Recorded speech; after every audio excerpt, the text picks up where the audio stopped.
Тема цифровых активов кажется сложной.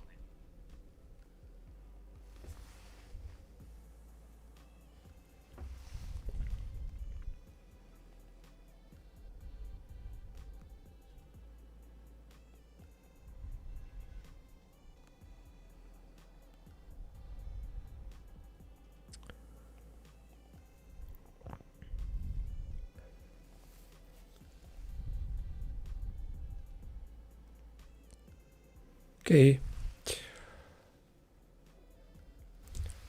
So this stream, guys, today we are going to have the pretty much different stream from what we used to have, especially in 2024. You remember we were making streams like this.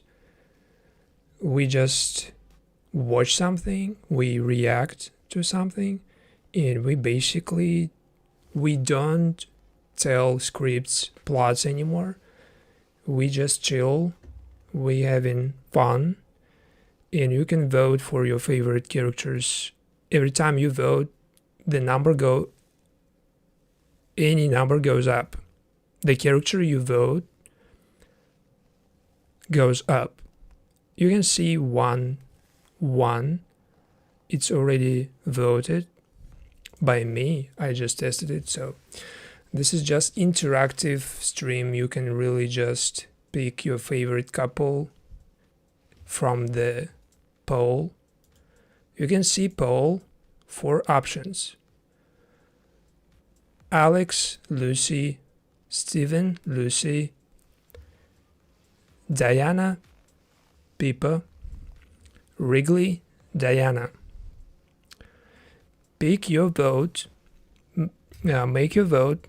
Just pick any couple, and by the end of the stream we will have the result. We will see the most voted couple. We can see basically not only what is your favorite couple, but we can basically make a video based on your votes. So now it's not just me making videos. Now it's basically me directly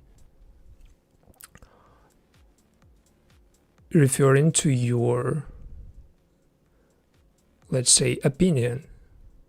Me taking your opinion more seriously, and me just trying to get back to that basically format that we used to have back then when I was creating music videos.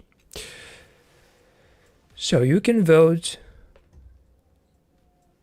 and we can start basically once first person voted. But I actually want to try this from my another account to just check if everything works.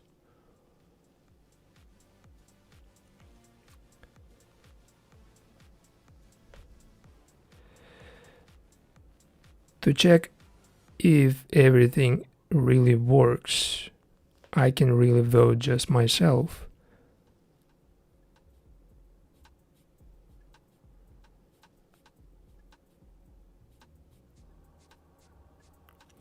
Alright, anyway, so you can see poll. This poll will be there for the rest of the stream. You can vote, you can cast your vote for 4 couples. You can pick just one couple. And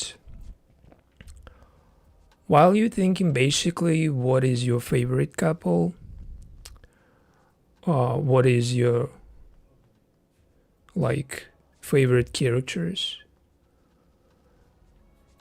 while you basically deciding, I'm going to watch some podcast about Tell Me Lies season 3, and basically we are going to watch on the official YouTube of Hulu.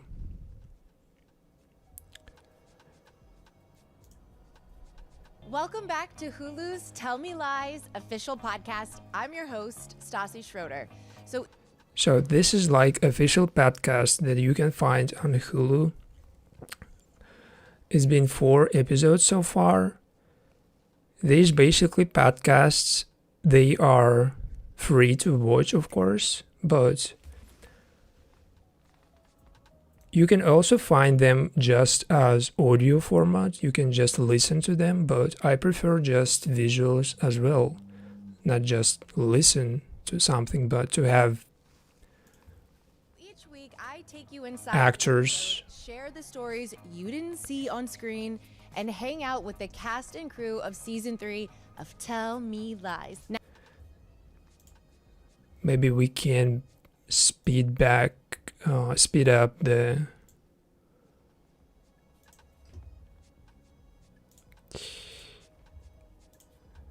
it's just too slow. now streaming on Hulu and Hulu on Disney+. And today, I'm thrilled to have 2 of the show's leading ladies on the podcast. Grace Van Patten and Catherine Missel are here to catch us up on all the things Lucy and Brie. And Tila Dunn is here to help me sort through this week's chaos. But first, if you haven't seen it yet, here's a recap of episode 4. Diana tries to schedule an abortion and runs into Molly. Yesterday, I have just watched this episode like once, and today I rewatched this. And basically, episode 4, like, still confusing me about the timeline. I'm still like lost in the timeline because I don't really know like the wedding, in which timeline it happening, the wedding of Even and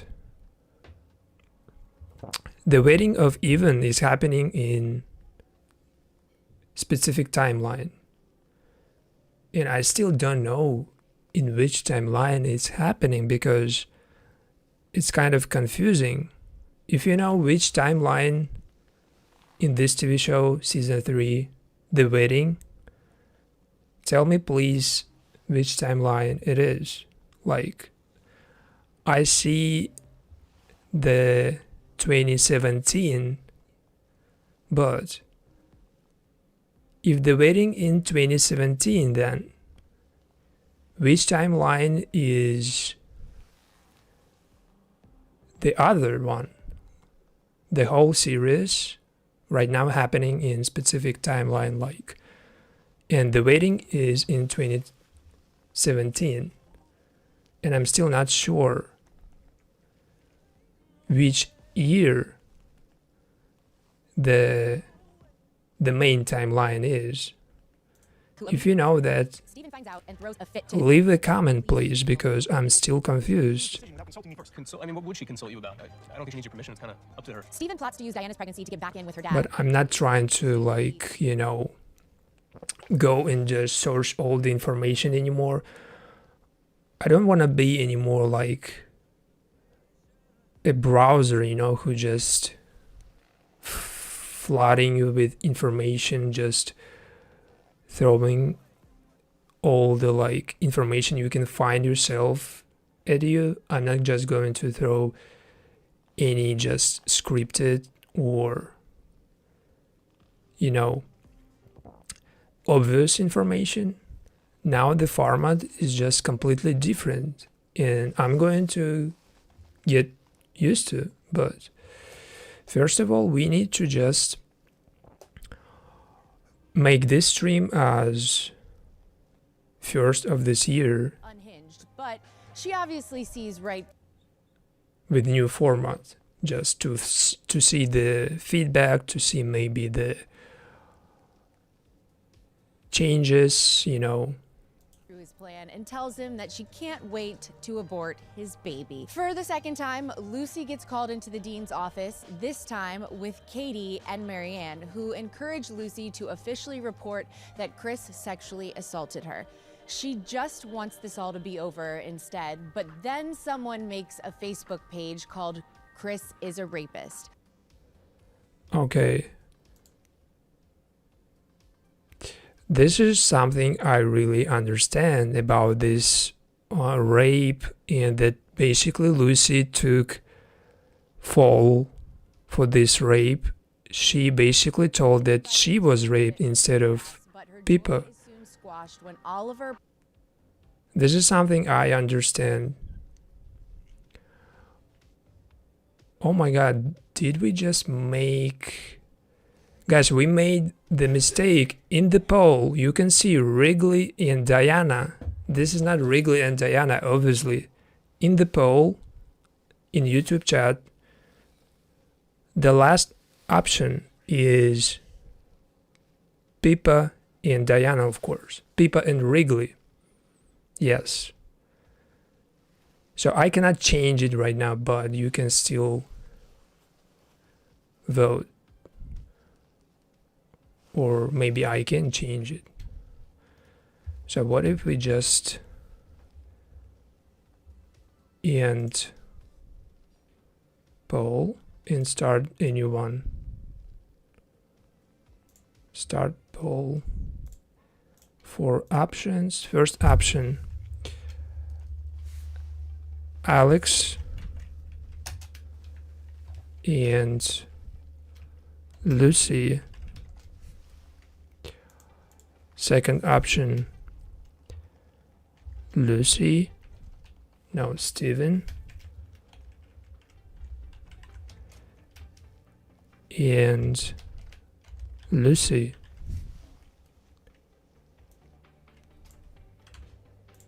Third option, what was the third option? Steven, Lucy, Alex, Lucy,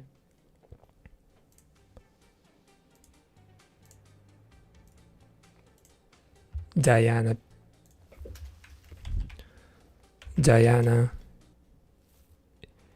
and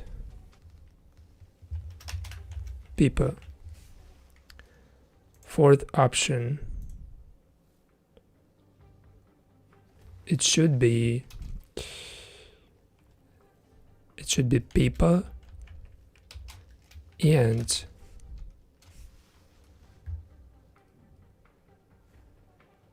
Pippa and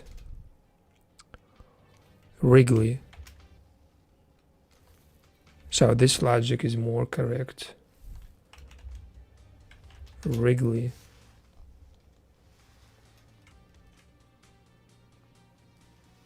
I just messed up with names.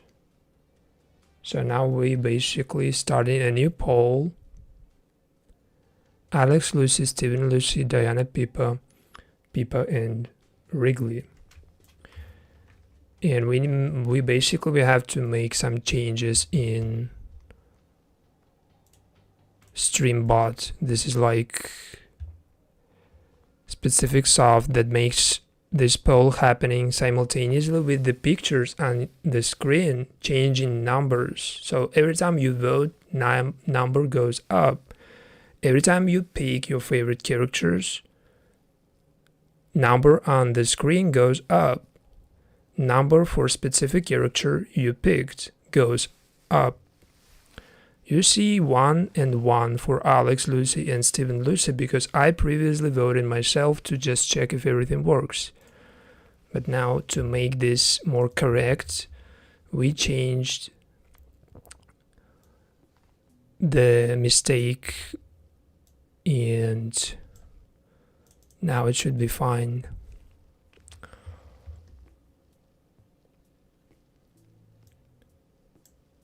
Now it should be fine. While I'm doing that, you can just sit there and watch this footage I prepared for this stream specifically. It's like every couple, just mix of everything. No sound, but it's interesting even without it.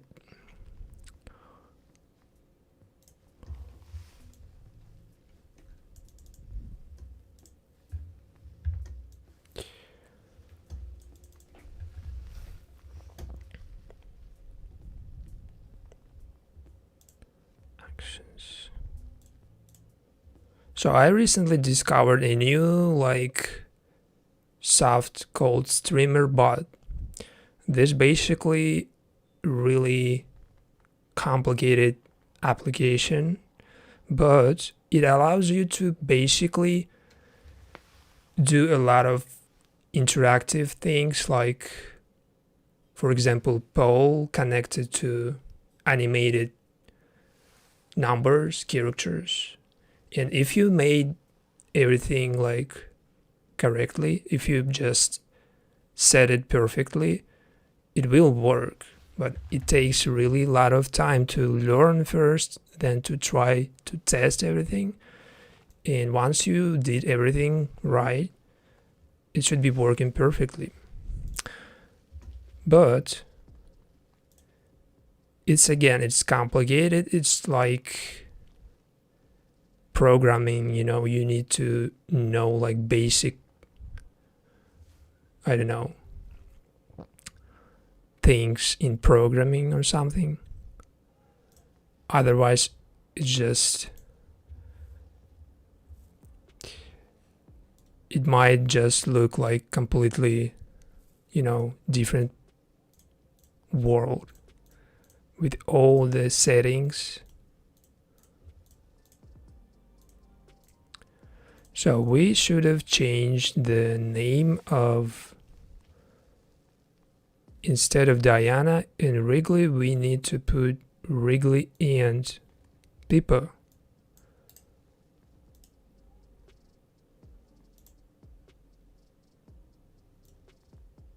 But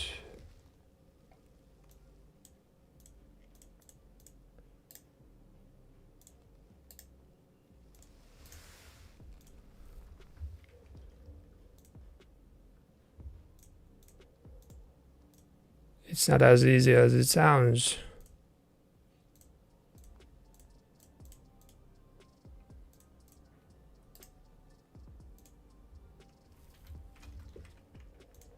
Pippa and Wrigley.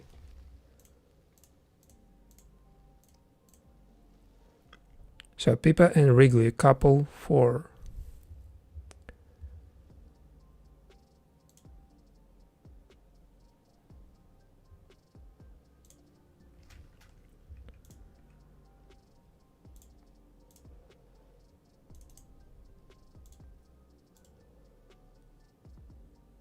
Pippa and Wrigley.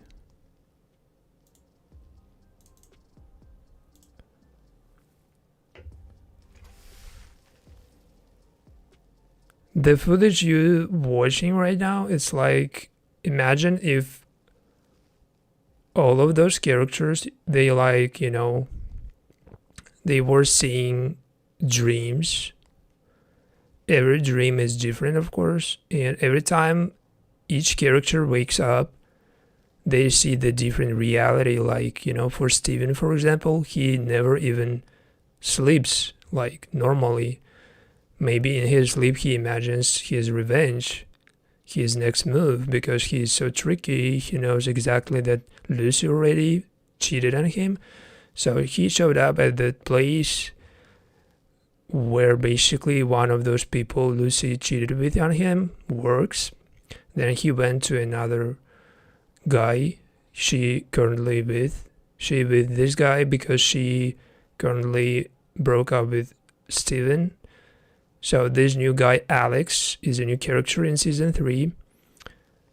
She already loves him, at least she loves spending time with Alex more than with Steven. From what I've seen, Alex pretty similar to Leo, the character that basically left us in season 3. But Pippa's relationship in this season more complicated. She torn between Wrigley and Diana. Of course, she's in love with Diana, but she prefers to lie to Wrigley and go to Diana in secret. Meanwhile, basically, Steven and Lucy, they still, even though they broke up, they still holding that secret about the rape, that Lucy lied about being raped. and she basically took fall for Pippa, and she basically told that she was raped instead of Pippa. In reality, Pippa was raped by a guy called Chris. I'm not telling you script, I'm just, commenting the video you see right now on the screen. Meanwhile, basically, Wrigley found this new friendship with not only Pippa, but with, oh my god, I forgot your name, bro. What the fuck? Of course, I forgot. But Pippa and Diana, basically, even though they still in this stage of developing their, relationship, they do not know exactly where they're like where it goes. They do not know where basically this relationship goes, because she's still in relationship with Wrigley, so she did not break up with Wrigley. It means basically that she is kind of in open relationship. But Lucy, she is not in an open relationship. This Alex guy means that she basically completely broke up with Steven. So you can see basically that while Diana and Pippa, they kind of allowing Wrigley to be a part of this, because he is a friend of both and he is a partner of Pippa. But in Steven and Lucy's situation, it's more complicated, because Lucy basically, she decided to move on from Steven because he blackmailed Lucy for her cheating on him. He basically recorded her confession of lying about being raped, and after that confession being recorded, he decided to keep that record in case he basically can use it against Lucy. But at the same time, basically, Lucy already found this guy Alex, but she knows that Steven, she knows Steven never lets go things like this. If he has something against you, he will use it at some point, because Steven is that guy who is never letting things go. Because he will be basically going after you forever. And even Diana knows that, because she is pregnant right now, and she knows that aborting Steven's baby is gonna be a challenge, apparently, because Steven is so opposed to this idea, getting his child aborted. But Steven is not in charge anymore. He cannot manipulate Diana, since she decided to abort his baby. She'll gonna do that no matter what. I think she will get in trouble while doing that, or trying to do that abortion, because Steven is gonna be a big obstacle. He's gonna be like preventing that, trying to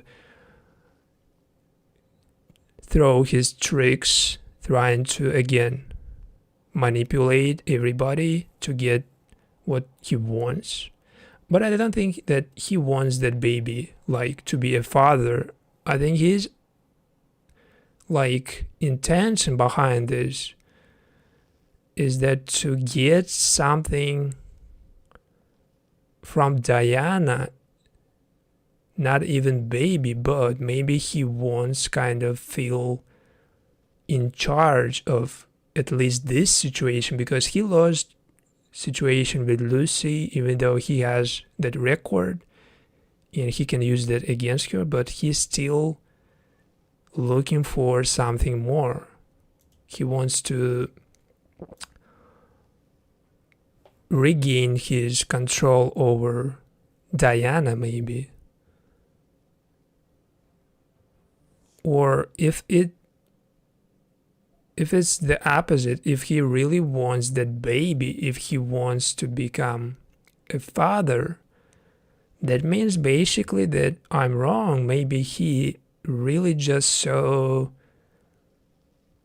he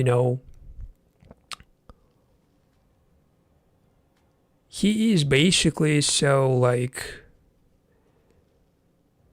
upset about the abortion situation.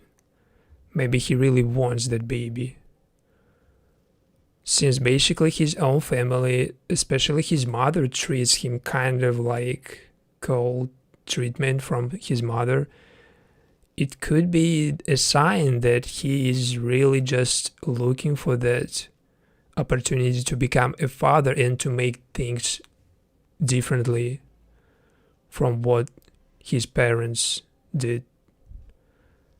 Maybe he wants to go his own way with this like parenting.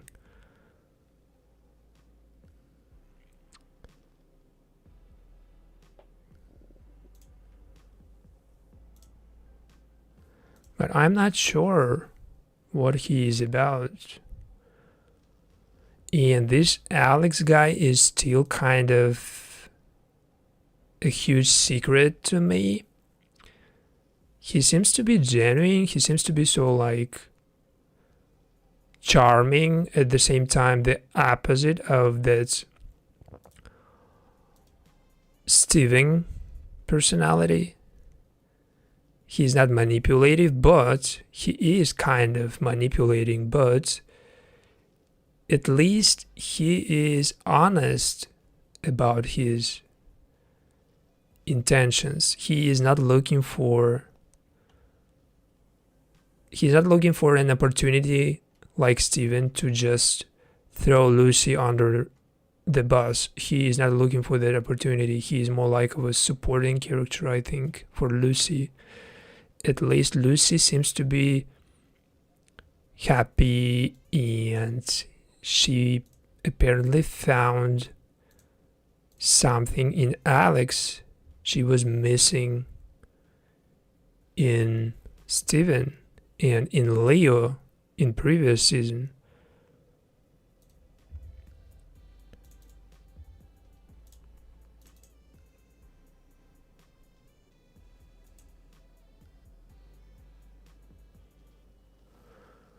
Okay, we just updated our poll.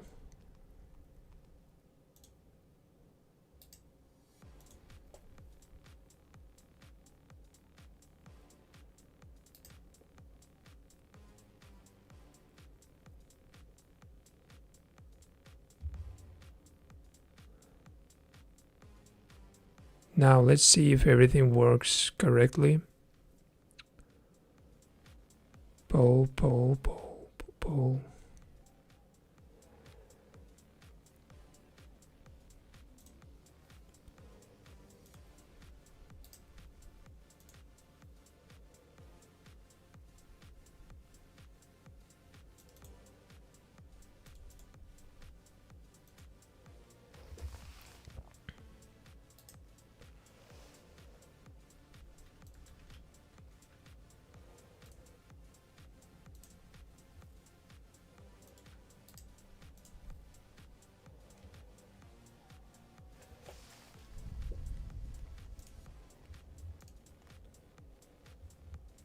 So guys, if you can really vote, I don't know who I'm talking about.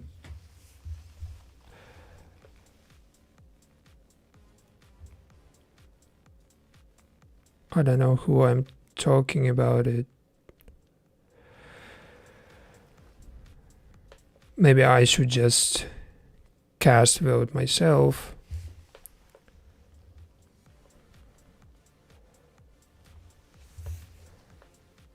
I'm not sure how to do so, because it's like my phone is not like showing the freaking poll.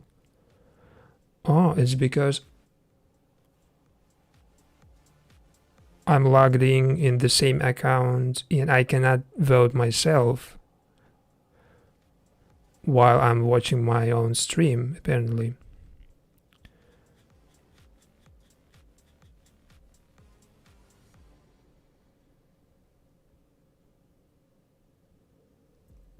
So let's try it now.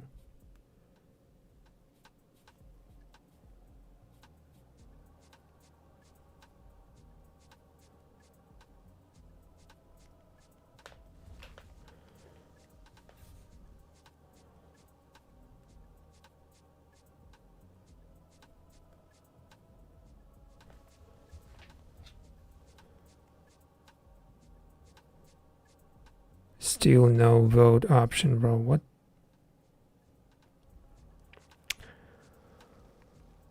I don't understand, like...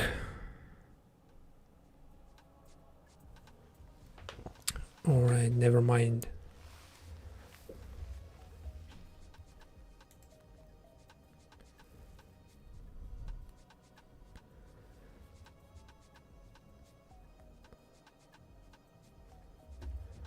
So let's get back to the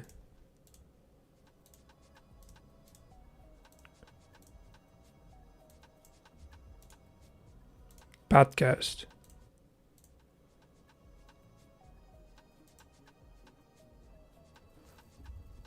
Pulls her into his office and gaslights her. Wrigley, meanwhile, is stoked for Bree and assures her that she's not the insecure, needy girl Oliver said she was. Pippa has resorted to lying to Wrigley so she can sneak off to see Diana, and Lucy also turns to Diana, but for very different reasons. She's looking for support against the terror Steven is unleashing on her. They actually have a sort of girl power bonding moment, but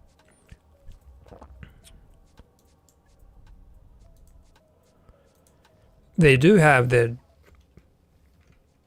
bonding, I think, but since Lucy, the one who made up that story about being raped, I don't think she's gonna get a lot of support from Diana.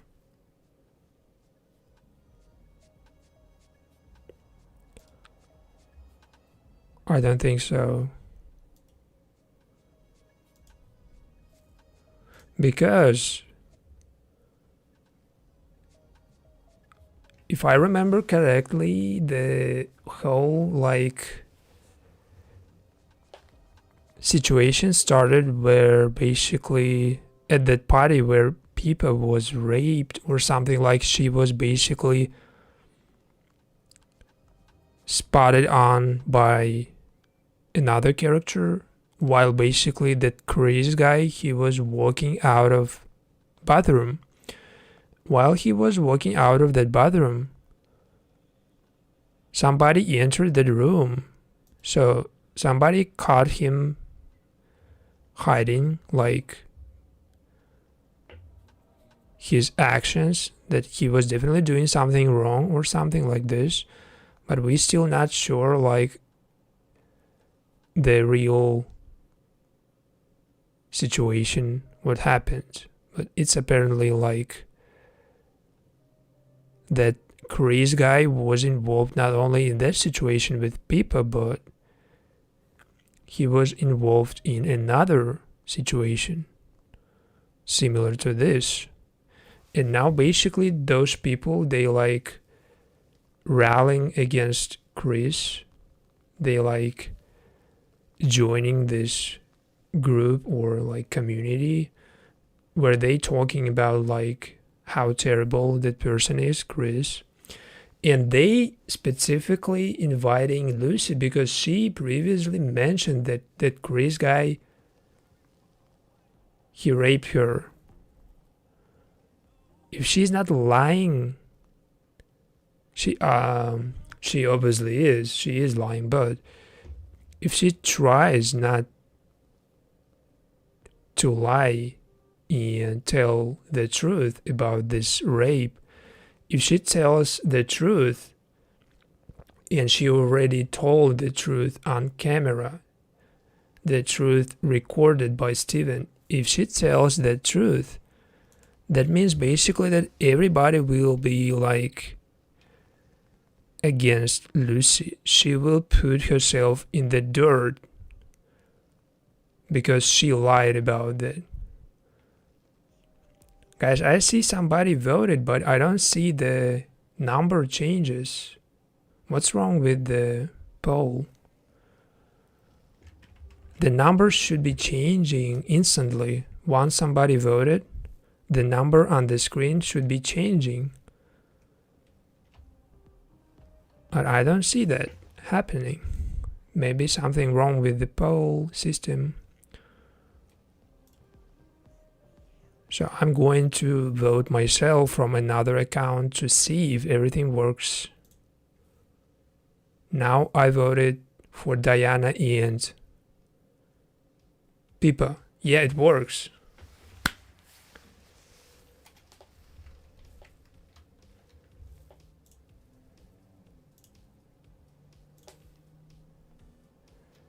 So you can see the number went from 0 to 1.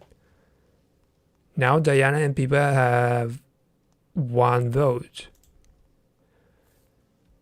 And the only couple that has no vote, no score, is Wrigley and Pippa. Let's see if I vote for Wrigley and Pippa.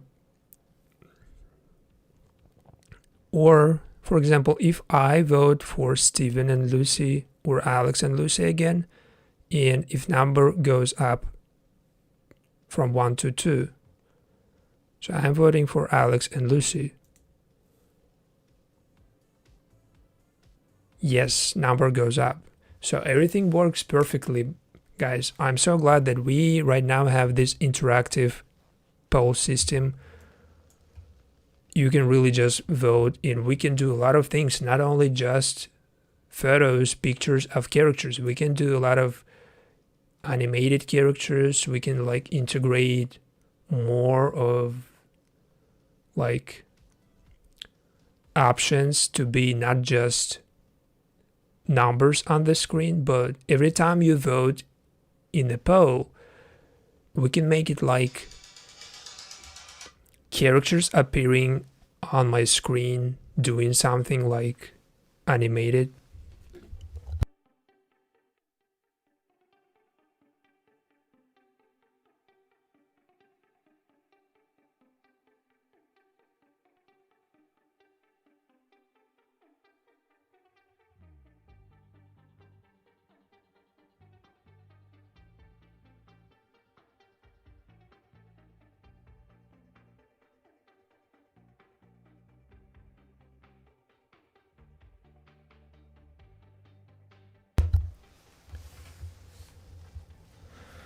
So let's get back to the It's marred by the podcast. Steven's holding Lucy's taped confession over her. Fast forward to 2015, where Steven figures out Bree and Wrigley's secret.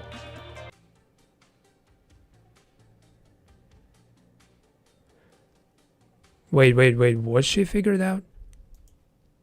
But it's marred by the reminder that Steven's holding Lucy's taped confession over her. Fast forward to 2015, where Steven figures out Bree and Wrigley's secret. And what is the secret of Bree and Wrigley? I kind of don't remember that. If you know, guys, mention that in comments, please. Even if you're rewatching this stream, which is most likely.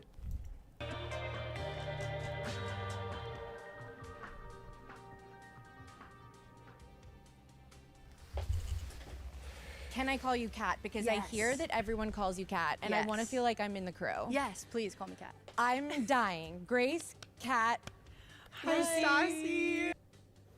So Bree, this is the name I keep forgetting, bro. Like, it's not even that difficult. But anyway, so Brie and Lucy on this podcast, episode 4, they basically have something to say. I'm fangirling so hard. I'm trying to like keep it cool, but when I look at you two, I literally see me. I see me in my past. Y'all have triggered me in ways. Let's make it faster. It's like a lot of talking not related to the TV show. No, it's actually kind of like watching. It's like therapy to like go through watching Tell Me Lies. But like y'all are exceptional actors, and just the way that you brought this to life is just so incredible. And I just wanted to just do that real fast. Thank you so much. So let's just like let's ask some fun questions first. Would you rather be Miley Stewart or Hannah Montana? Miley. But I'm Miley. You're Hannah. What? I'm fine. I mean, I have no idea who they are. You guys. You gotta watch. what was your The people she mentioned. show growing up? Lizzie Like, McGuire. Oh yeah. Okay, me too. By the way. Lizzie McGuire until I died. Mine was Wizards of Waverly Place. Oh, I okay. was like obsessed. So we need the part about the TV show, about the episode 4. Would you rather date Shrek or the old man from Up? Oh, I don't know. I feel like this one's easy. The old man from Up. I don't remember He's the old kind man. of creepy. Yeah, but like Shrek is too. Shrek, but don't you Maybe this podcast is not even about the TV show itself. Maybe it's about their lives, like outside of the TV show. like them would be Fiona? Yeah. They have like that Swampy. cute little cottage. what if Cute. Okay. Her cottage is cute. Yeah, on the swamp. Yeah. With donkey. Yeah. the cottage makes sense? I Okay, say fine. Shrek. Cottage core. Wait, I'm a cottage core girly. Like my whole TikTok, cute. so much Is cottage cottage core. core? Dark academia, cottage core. Like no, it's. Oh my god. Okay, so Shrek. We're all moving into that What, cottage. can I ask you what is your TikTok algorithms? I don't have one. TikTok. I have I know we're Pinterest. rare breed. We don't. Have What do you one. do Ever? when you lay down in bed? TV. Yeah. You just Facebook Marketplace. Facebook Marketplace is such a good Venmo. You guys are like pastime. 89. I know. I know. I don't even know what Facebook Marketplace is. You like you buy get the best furniture. deals. You. Yeah. We're both kind of like. Well, I'm decorating my house. You're always like decorating. Yeah. So I feel like that's you can get really Bro, it's not even about the TV show. great stuff. This is fascinating. Yeah. I thought this podcast about like You don't have TikTok. I know. Do you guys more about characters. Maybe it is. To watch that for research. Yeah. Yeah. A group of toxic friends. And they're kind of like taking the female friendships for granted. I feel like. It's Yeah. Like she has not made those decisions. What do you think? Okay. Been through so much in such a short amount of time. But I do feel like they found their groove more than ever this season. Like first season, it's very much like everyone's kind of in it for themselves. They're in a new school. It's like this trying chance to something reinvent out. themselves. I don't remember first season at all. I They like all have these new relationships. completely And they're forgot kind of, like, first and second season. relationships for granted, I feel like. Yeah.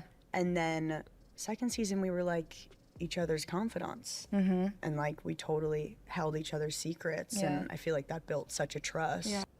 So she cheated on Steven with Even in season 3, if I remember correctly, previous season. Or was it even early? I don't remember. Because Leo was her love interest in season 3, but Even, he was kind of sidekick for Steven, and Lucy cheated I with feel like too Even they're trauma bonded, but for on Steven, might not even. or they were not even together at that point, but Yeah. Yeah. Brie basically, she still has no idea about that situation. Over Steven. Right. Like that, you have always only ever. And now basically Steven, he made Lucy choose between himself and Brie, and she chose Brie, her friend, of course. So now they are sitting, two actresses, discussing this. Chosen Steven. Yeah, that's true. That is just, to me, seeing female friendship is always just like my fucking favorite part. Yeah.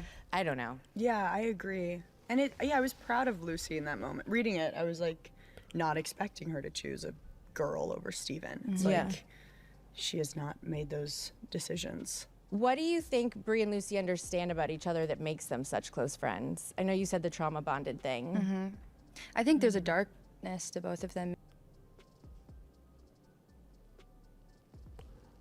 I think like in this specific season, in episode 1, if I remember correctly, the first minute or something like them waking up together, and I was like confused, like when they like came this close, when they like started like sleeping in the same bed or like being that close. I don't remember that either. Maybe like Yeah. underneath the surface. I mean, A breeze, a repressed sense. repression. Yeah, I think they're both bottled up in a certain way that like Yeah. maybe because of that they feel safe with each other or something. And I mean, it's like anyone who's been through. But I can so relate to character Lucy sometimes. I can see her personality through my own personality's lens. I can sense There's also so much guilt involved. Like Lucy when she is up to something, when she's like, to like make Bree you know, believe that Lucy is there for her, but she's really just feeling so incredibly guilty all the time for sleeping with a man. Do you think all college kids are going through this? Is this happening everywhere? I really hope not. Because it's like, it's my experience that it is.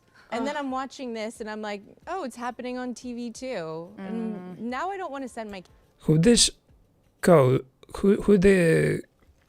co-host or whoever, the host of this podcast, who is. If you know, guys, who she is, maybe she is like super famous or something. If you know who she is, let me know in this comment section. I want to know who she is because like I'm currently watching for co-host for the streams, but I'm not sure like But what type of personality it should be. so are kids just on like TikTok now? And she is maybe Okay, my kids she's the type of person I'm looking for, but of course I cannot just hire her. But I'm trying to find somebody with Lucy. good English, of course, and I'm trying to find somebody with She finally skills of been fed up a million times. hosting like this. Listen to her intuition. You know, even Problem. I don't have those skills, but Believe that Lucy maybe I can develop them if I have somebody with me right now. For example, imagine sitting somebody next to me and we having this conversation together. We discussing characters, we just having fun, we just arguing, and this is more interactive, even more than just polls and voting for your characters, because right now you can see like two guys, a woman for example, and a win for man, Lucy as well. Like and they have like differences, of course. validated when she gets They arguing about characters, I do and at the same time they have a lot of in common because they both love TV shows.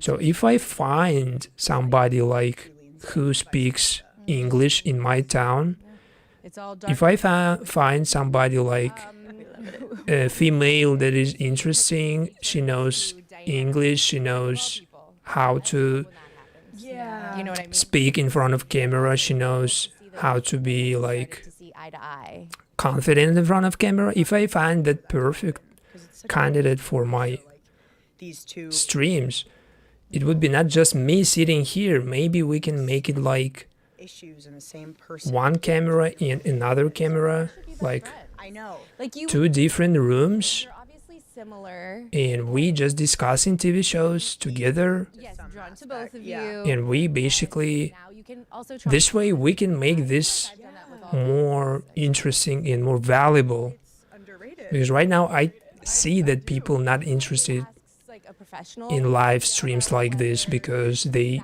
think that basically it's better just to watch TV show itself I've just and been not to listen to somebody about this. It's validated. You're smart. So this is why I completely moved from talking about scripts and I moved from generic retelling to this more like, It is always the guy. yeah. I said it. you know, spontaneous What content. female friendships on this show do you feel like are most personal to you guys? I know it's a deep question. But we still need co-host, All of us and it's better to be a female because I think basically chemistry is a woman see it on screen 'cause it's can be perfect because she can have different opinions from my opinions, she can be basically more like in interesting, where Kat and she can be Sonia's upset. It like truly really makes more beautiful, maybe. I don't know, anything but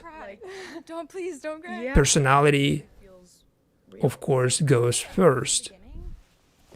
I think. we all instantly connected and like got along, but like it totally we only get closer and closer. Yeah. That's so lucky because I feel like I hear about casts all the time, just like hating Yeah. going to work because they don't. So I completely lost the track of their conversation. Let's just find something related to this episode, Like realizing how last messed episode. up she is was like really, really alarming for Lucy. Messed up she is with Who she's talking about? understand her, taking on as like a motherly. Marianne. Who is Marianne, bro? She's such a powerful woman. So they've. Over both of you guys. Yeah. Yeah. Why? Both of Why? you. Wait, Her and Marianne, they have this. Marianne is a wife of Oliver, a guy who basically dated Bree, his student, like weird and they in an open marriage with Marianne. They both kind of dating, you know, younger woman and man, but they do that differently. like Oliver basically dates people from his Yeah. college, like Bree. both of you. And Marianne, apparently, she just looking for some random guys Women have a lot of outside of this college, which is good because dating your students is so fucked up, I think. Lucy really No matter what the age gap is, figure dating your students is just relax hardcore. so This freaking woman was like creepy, taking you know? care of her and like trying to see her and understand her. I think the I was basically working as a teacher myself, and I remember this crush on me from one of the students. I remember her so but before that, look she was giving me. I remember her impressions. because Lucy didn't want to hurt It was definitely something comfortable. I could have capitalized on, I could have used. But I never crossed that line because she seeks a once you cross that line, fatherly figure out of Oliver. it immediately becomes How does Bree want the world to see her, and how blurred. The professional and personal relationship When should be like especially like this season divided, you know. of, like, Once you basically cross that line, toxic relationship, and so she's everything becomes like fucked up manipulated and because now you cannot basically control the situation. As a teacher, now you're not in control of situation because trying her hardest all the time to overcome. the student basically you cross that line with, She kind of she or he knows that basically right now never really gets you are not just your teacher or his teacher. within her Right now relationships, within her you friendships, and her friends aren't you are more than that. secure people. Yeah. And a lot of basically problems He's got that bit of security. originates to She feels safe with him. a lot of You know, there's that that back and forth with them. a lot of basically situations like this originate to your childhood basically. And Oliver basically told Bree that her trauma No, that was like one from childhood, kind of gaslighting, Yeah. that basically she didn't have a lot love in scene to watch. her childhood. People who aren't loved enough during This is the exact moment in adult she is having that conversation with Oliver and he is talking about this. Listen, relationships. I feel like these people Terrible. really exist. Gaslighting, Yeah. like Yeah. Crazy. that was an insane listen. scene to watch. And that's this episode. People who aren't loved enough during childhood don't know how to function in adult People who weren't loved enough in their childhood don't know how to function in adult. This is it. This is what I'm talking about. relationships. I feel like these people Terrible. really exist, and I'm like, And he also told that basically she pushes boundaries. She basically like breaks through any boundaries. She tries to kind of insist on being loved. And people leaving her because it's kind of too much for them. But at the same time, he is just manipulating Bree. He's trying to kind of I'm getting really upset. It makes me stressed. No, yeah, no. I get why people like are so stressed watching Yeah, it. like 'cause a visceral response. Yeah. it's stressful. Okay, well, also, your character, I would say, has the most life experience, like, out of the whole group. Yet, at times, she feels like she's the most naive. I think she's just had a different life experience to Yeah. everyone. Like, just maybe not the most relatable life experience. Like, you know, she's gone through shit, but like so has everyone. Yeah. And I think she just a lot of times like puts on the blinders because she just wants things to work out the way that she pictures them, and like maybe she sees the cracks and sees like the bad, but just keeps going because that's what she's always known. Yeah, this is the perfect way to describe your character. I would never put it better. It's kind of sad. It is sad. I know. Okay, I'll lighten the mood and just like ask like a fun question. Like, what was like your favorite scene to film together? Ooh, I liked the finales. Oh, All that of was the finale. best. Yeah, the finale was really So his finale is gonna be like episode 8 or something? How many episodes this season have? How many Tell Me Lies season 3 has?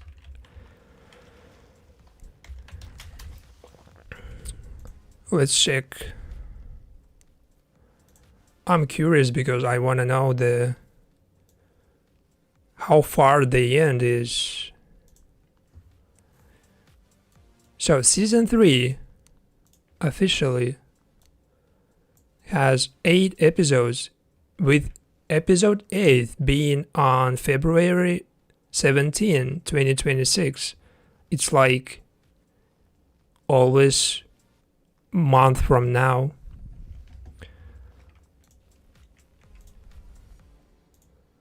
All right. So keep going. fun. And Did we you- can't give anything away, but it is So crazy. Have you ever seen Legally Blonde? Of course. You know the part where she goes to get the alibi and she comes back and she's like, she has it. And he's like, so what is it? She's like, I can't tell you. But Who they are talking about? I have no idea. Yeah. that's what I feel like. Okay, tell me about a scene that made you really proud of Brie and Lucy. Is there one that you're just like, oh my gosh, that was so much like hashtag growth for both of us? I'm only also this goes back to the last question of favorite scenes to film when we're dancing and we're on MDMA. yeah. That was really fun and was so really fun. cute, and And I just crazy as well. crazy, but it really set the tone for like their closeness this season. Yeah. I feel like Drugs will do that to you. Is she talking about the karaoke scene? I'm only also this Of Brie and Lucy. Is there one that you're just like, oh my gosh, that was so much like hashtag growth for both of us? I'm only also this goes back to the last question of favorite scenes to film when we're dancing and we're on MDMA. Yeah. That was really fun and was so really fun. No, it was not the same karaoke and the MDMA. It was different. It really set the tone for like their closeness this season. Yeah. I feel like Drugs will do that to you. I think karaoke scene when they were singing together was also good. it just She supported her immediately. Brie they're kind of supported sharing and went on that stage immediately. season with like Once she found out basically that Brie doesn't know Lucy cannot sing solo, you know she went and supported her. Steven thing. The Evan thing even is While basically Steven left her and he was sitting there and just about it. watching her fail. It's interesting to see like This is staying a lot about Steven's personality is it 1000% in general. like it's really hard to understand, but I don't think they even know, yeah. Yeah. you know. Yeah. But it's cool to watch and be like, what is everyone's intentions here? You know. Y'all are the cutest little friend duo.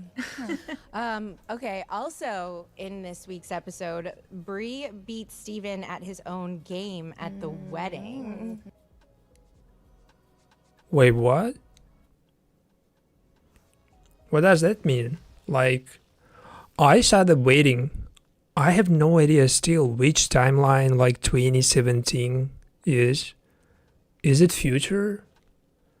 So if they ultimately marrying each other, it means basically that Steven still has not told the truth about even cheating on Brie with Lucy. That means basically that Steven is going to use this information on the wedding. And Brie is gonna beat him. See him finally losing. We're at the bar, and I kind of, I make a couple comments. But really, like, does Steven ever lose? Does he lose ever? What's Yes, he does. He doesn't Being know like what the- happiness Multiple is. times. That's true. Yeah. I think so. That's what I would tell myself if I was one of his victims. Yeah, I'd be like, he True. will never know true happiness. Yeah. that's very true. But in that moment, Bro, Steven got whooped his ass by Leo. He got so bad beaten by Leo. He was like, his face was fucked up by Leo. I'm not gonna let one little thing like ruin the rest of my life. And then he's just kind of, what? Yeah. Like, first of all, what a loser to be holding on to like an audio message for 8 flash years. drive for Move loser. on. That's so lame. I know. Okay, so also at the wedding, he puts the pieces together about Wrigley and Brie. How did you react when you saw that in the script? Oh my What happened between Wrigley and Brie? I don't remember. God. I was like, what happens next? What happens Yeah. next? Does anybody know what happened between Brie and Wrigley? Yeah. It felt like a puzzle. It was like Clue. Yeah. And you're like, oh, like, Is this the same secret that basically secret between Lucy and Steven about cheating on Brie with Even? Or is it something completely different? each other and finding it was. I love. That's one of my favorite endings of an episode. I think. Yeah. The dancing and right. It's the dancing. They're Yes. dancing and Steven's like seeing them look at Yes, each and other he on the like phone. goes through his phone. You know what? The Wrigley thing came out of nowhere, and then Yeah. it became my favorite relationship. Yeah, and I it's was really like, sweet. this So is sweet. genius, and I fucking love it. Yeah. Yeah, I agree. I think they're both like sweet. I loved so much Wrigley live storyline during this season. Different people if they weren't surrounded by like the rest of us. Yes. It's like they have the most potential. I feel like. Yes. Okay, when you guys aren't working, like, what is a typical day like? Ooh. If you have the day off, Yeah. what is like, oh, this is my like average day. This is what I do. I want to know what the Random girls of Tell Me shit. Lies are I'm doing. still figuring it out. Yeah. That's my problem. I'm like, when I wake up, okay, let's see. If I wake up and have like nothing to do, I usually like a walk. We live in the same area, so you know it's like good for walks. Yeah, we just found out we're neighbors. No big deal. And I've seen Stassi on the street, and I've been too nervous to go up to her. So. And I feel so cool But right now I now. will. I saw you at the little like the town Christmas. We fast forwarding all this because it's not related to show. And it was a whole. I think we sat there for like 10 minutes, and then I. That was so chickened out. long ago. That was a long Yeah, time my ago. baby's 2 now. Oh my God. Like he was just a few months old. I remember that, and I was like, what is this weird thing that our There's neighborhood weird does? girls standing No, behind this, you. no, this weird like Christmas thing where like staring at me. that is wild. I know. What do you do? Well, I have 2 kids. Okay, so that's, I don't like, really get to planned out do for you. whatever I want, really. Yeah. So every day is. She's so good, bro, at the hosting podcasts, but I have no idea Sorry. who she is, and I have no idea This is just really fun. Okay, I promise I will wrap this up now. what their lives are a part of the TV show. So maybe it's not just interesting to listen about their experience outside of this TV show, you know. Tila Dunn. But maybe for you it's like different because maybe you know who they are. Is it over? No, it's not. Okay, Tila, I know you are like Tell Me Lies #1 fan. Genuinely. Who is this? We're gonna do episode 304, but before we get into Tell Me Lies stuff, Genuinely. okay, Tila, I know you are like Tell Me Lies #1 fan. Did they just invite a fan? Genuinely. We're gonna do episode 304, but before we get into Tell Me Lies stuff, I just wanted to ask you some random questions. I would love nothing more. Okay, are you a TikTok girly? I am. Is she just another influencer?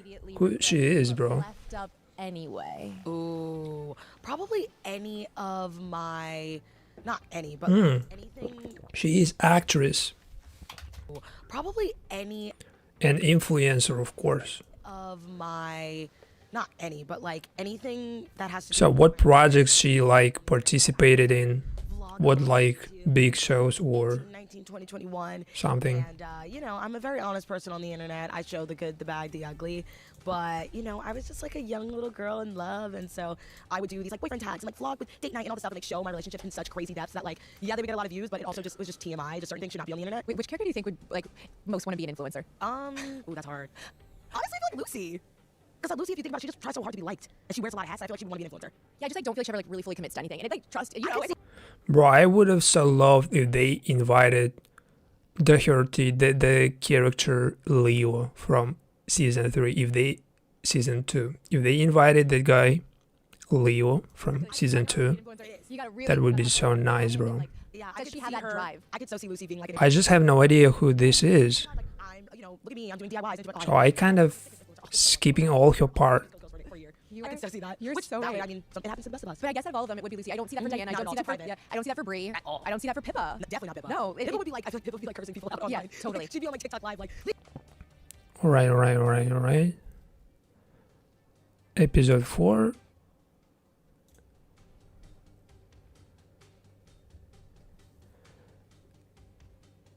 Let's listen to this. Hi, and welcome back again to Hulu's Tell Me Lies official podcast. I'm your host, Stassi Schroeder. Each week, I'll be breaking down the episodes, sharing behind-the-scenes stories, playing games, and sipping tea with the cast and crew of Season 3 of Tell Me Lies, now streaming on Hulu and Hulu on Disney+. This week, I'll talk to none other than Tell Me Lies' incredible showrunner, Megan Oppenheimer. But first, we need to talk about Episode 3. So, again, if you haven't watched, stop what you're doing, go watch it right now, and then come back. The gangs only just got back to campus, but everything feels totally different already. Pippa and Diana are enjoying their new relationship, but Pippa's struggling with not wanting to hurt Wrigley, and Diana finds out that she's pregnant. This is the main problem. She is struggling not to hurt Wrigley. She is not just not telling him or like keep doing the same or like pitying Wrigley. She's trying kind of to keep Wrigley in this safe, environment where basically nobody hurts him, but at the same time she is hurting him by not telling him about Diana, something like this. She's better just pick somebody. She's better pick one side. It's either Wrigley or it's Diana. Evan is dating Molly still, but he's shedding the nice guy image. I don't think she can keep doing both. I'll stop talking to her in a second if you tell me to. Steven passes up on the party to drink alone at Max's bar and gets a call from his mom who tells Only if they really just decide to open this relationship. after a tortuous fight, he But admits an even worse secret we already know at that wedding or something like this, Wrigley, and Evan strike a deal that Evan's father he will grabbed so long as their beef is squashed. Pippa, He leaves the fight and heads to Alex's seeking some sort of comfort. and while they were dancing, oh my god, what the fuck was that, bro? Can we show this shit? Okay, well, let's talk a little bit about some of the other If they're showing, maybe we can. cast members. How has some of their relationships changed since the pilot? So he grabbed her, they were dancing, and during that dance, basically, he told that they were already not together. So she basically I mean, everyone's just ended up with Diana. By the end of this season, you will see Diana and Pippa together, not Wrigley and Pippa.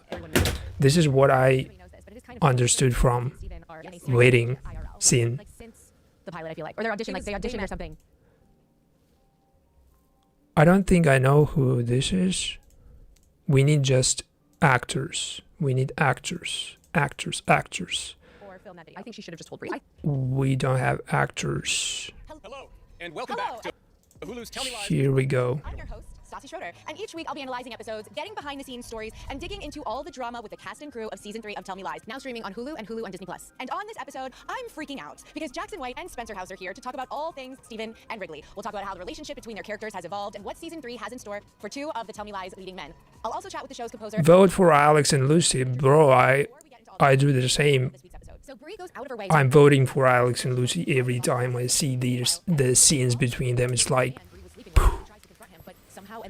fire. Every time I see Alex, bro, the way he talks, the way he like acts, the way he like looks at Lucy, I'm like, oh my god, this is the guy you should be going after, bro, not that Steven freak. Just and things heat up between Diana and Pippa, and they finally kiss. Alex even better than Leo, bro, in season 2. This feels real. I'm in Oklahoma. No, I know that. But what are where are you you? Where are seeing? you? Like, where am I looking at you right now? Okay, slow down, slow down. This is insane. You're looking at a wall. Stassi's actually looking at me now. Stassi, you just looked at me, You're there. and now I'm looking at you, and I Okay. am Snow White. Okay. You do look like Snow White. Okay, I'm gonna start asking some questions. We're gonna keep this Okay. fun.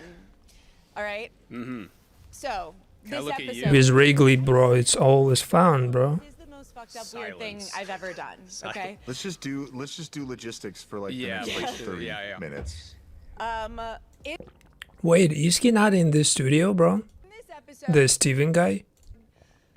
Is he like... Steven, you're so diabolical. It starts with the karaoke, and you leave Lucy to karaoke by herself. I want to know, what is your go-to karaoke song? Yeah, he's not there. I just thought of one. It was It's Michael Jackson, right? Didn't she do a Michael Jackson song? No, Brandon did. Bro, it looks so weird. He's like... Remember Brandon? Did Brandon do Man in the Mirror? Something like Spencer that. did. Spencer got up and did Nickelback. He did Photograph, and it was. Yeah. Oh, you would. He's like talking from the picture, you know? From the freaking picture. Perfect. Not the display or something. It's like... It was perfect. A little thing about me, I Weird. don't karaoke because I have a giant stick up my ass and I'm scared of embarrassing myself. So I like to sit and watch people judge. Bro, the only thing I know about karaoke is that when you go and you're gonna pick a song, always pick something that you like love. It doesn't matter if you know words, it doesn't matter if you know what the song like exactly. You should be like picking your favorite song, or like the song that is basically like rallying people, the song that making people dance, you know. And you can fuck up, you can just miss every note, miss every fucking beat, miss every fucking word, but the music, the itself, everything, it will just make people, In fact, I'd pay, you know, feel the vibe.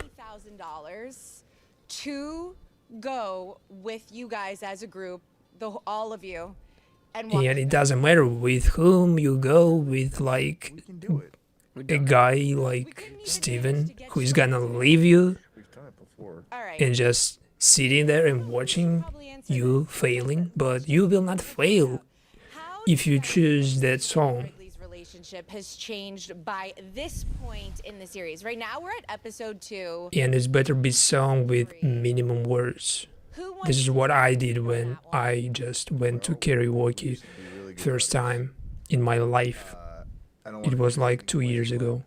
I think Wrigley's getting hip to the tricks, right, Spencer? Yeah, I think that's the main thing. Yeah. I think, hip to the tricks is a good way to put it, and starting to become a little bit. I've always wondered like why. I've asked everybody this every year. I'm like, why are they friends with this guy?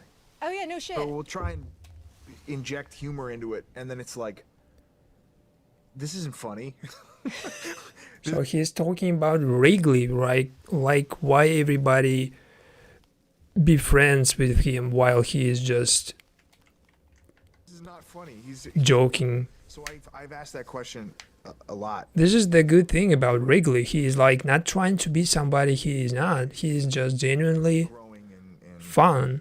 He's like and Steve generally in the same place. having fun every time he It's kind of a normal thing with his in friends, early you know. 20s This is something like have that friend that you just make excuses not for, everybody 'cause you just can do, you been know. friends with them for enough years, even though it's only a few years for you guys, enough years to where it's like, well, that's just how he is, well, that's just how he is, and you accept it. I literally, every time I see Wrigley, Okay, maybe not, I want to cut you off, but it's either like some random joke.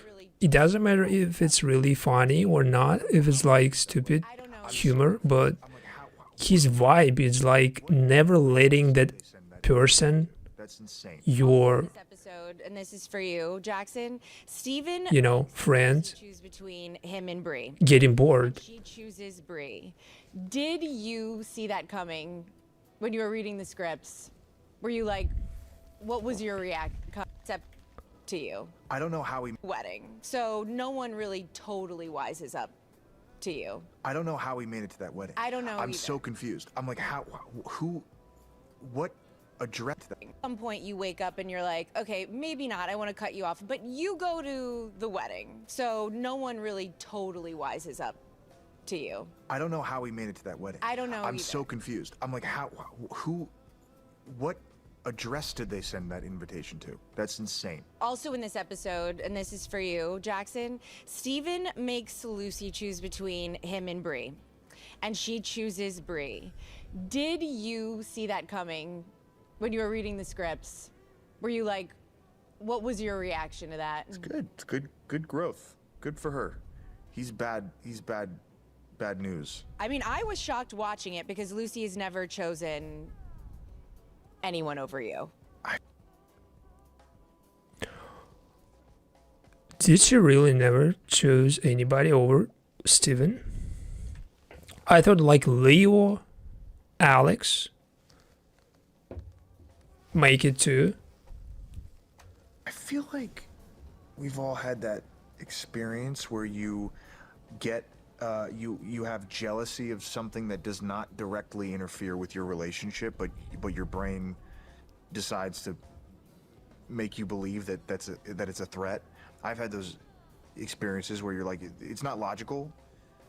His is taken to the 10th degree, and it becomes super toxic. But that feeling is real of like, oh, this relationship is so precious to me, and there's outside factors that are interfering, and I gotta, try and protect it, even though you don't, and everything's okay.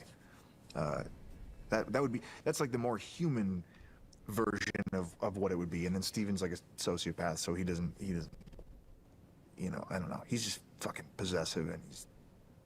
Do you think any? This is the only thing that I like. I think this TV show is still keeping the viewer count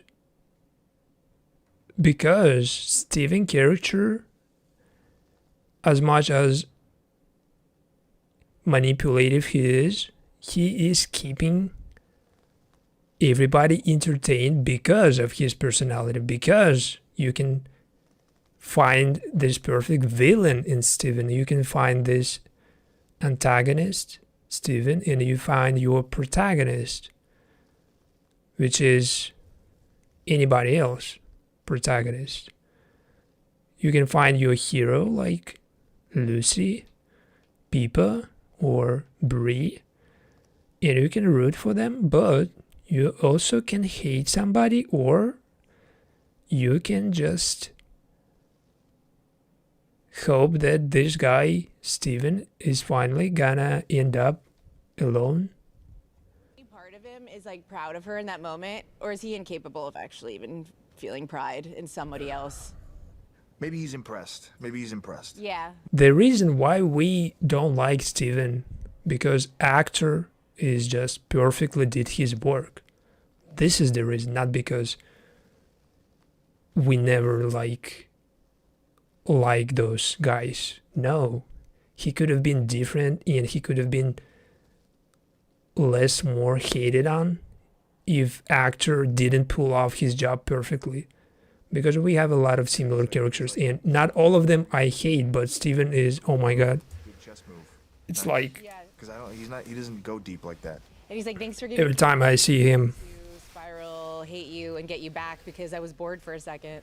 I want to know how you guys spend your downtime on I imagine what are you guys doing together? what Leo felt when he was basically beating his face. Just like, do you go into your separate green rooms? What are y'all doing? No, we're all pretty tight knit.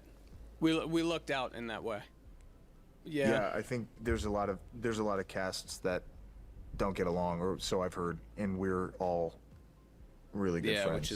which has been great because you spend those are long days, and so it makes it. I mean, who you work with makes the job. Well, I mean, for the most part. So you guys hang out. That's what you do on set. You're like, we do. We hang out outside of set too, and we like a lot. you know, I never feel FOMO like ever in my life. Like it's like a weird thing. I feel JOMO, joy of missing out. But seeing What is this, bro? like each other and JOMO. being such a big fan, I feel FOMO that I'm not part of this friend group. Like I kind of feel like I should be there.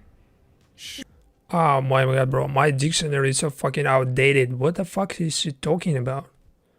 All those terms, bro. Come along. Do people say that to you guys when they see you out in public? Like Never.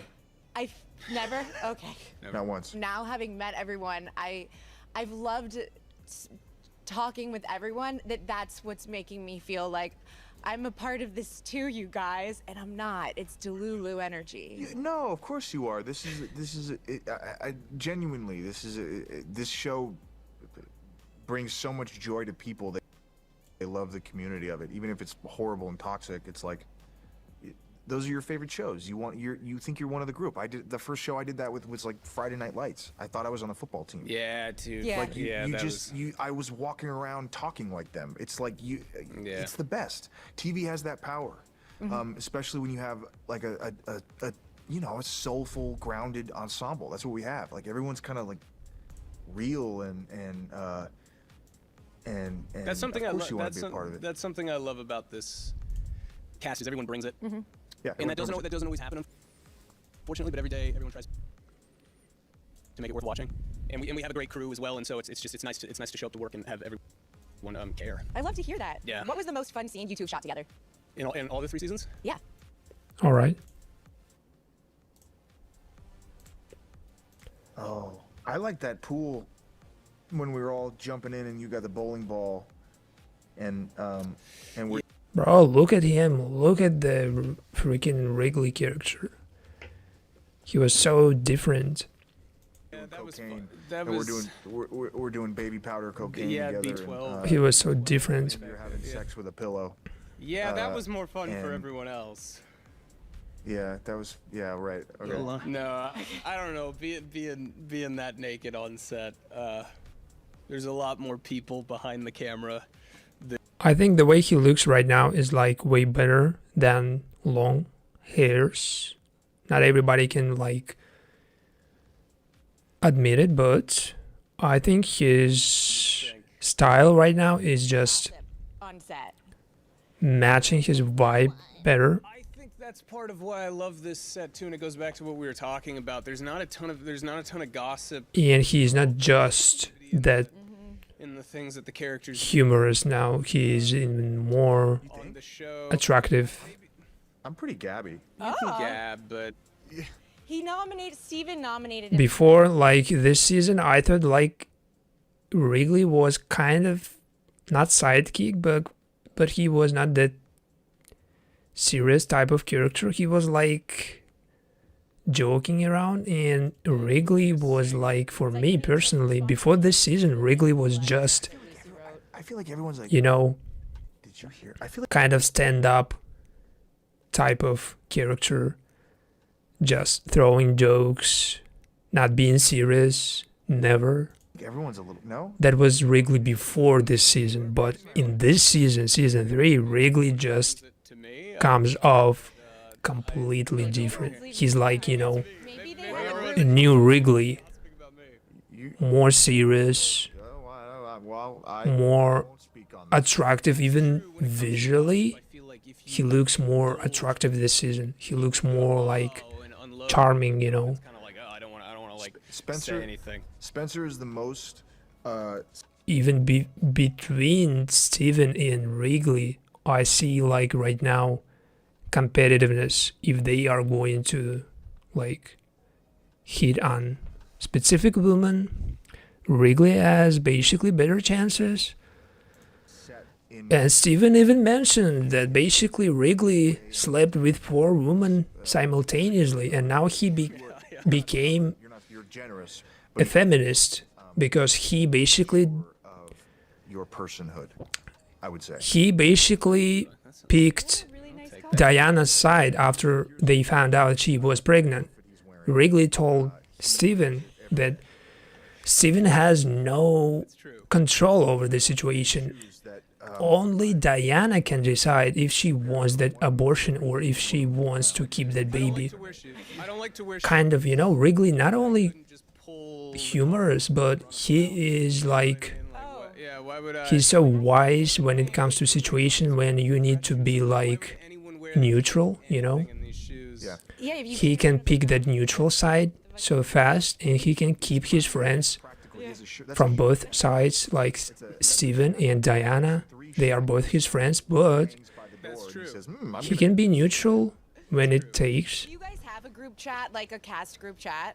Yeah, we have like a few. There's like a few with like there's a certain few. people not in it, and that, you know, the, And more often than not, it leads to him losing his own, like, I would say, personal life. Like, he is too much invested into that, you know, looking after somebody, even though Pippa is looking after him.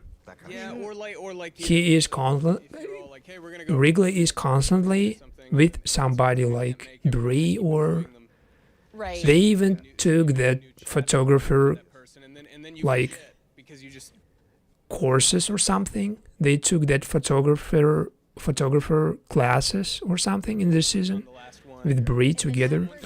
And I think like Of the most recent group chat. Yeah. And then do they get their every time I see Wrigley, he is with somebody and he is trying to like discharge the situation, you know. He is trying to I get my kind of like, do you guys, aren't you guys throwing balls? make the situation fun. He's trying to like insert his jokes. He's trying to be like polite, you know. think was the Sometimes cast compromising his own life. This is what I like about this guy.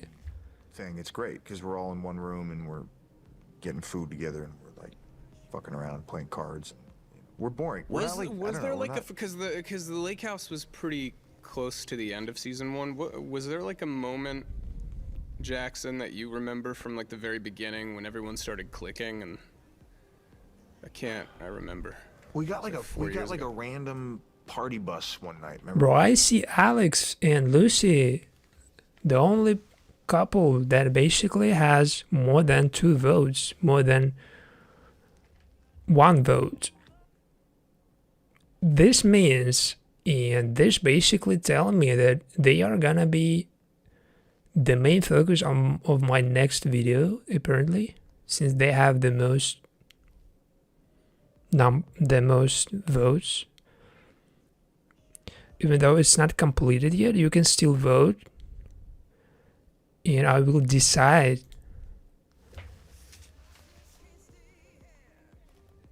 the couple, a couple with most votes,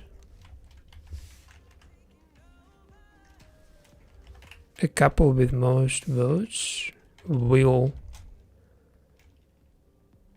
be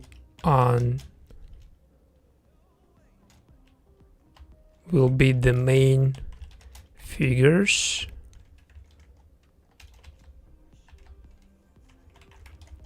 of my next video. This is it.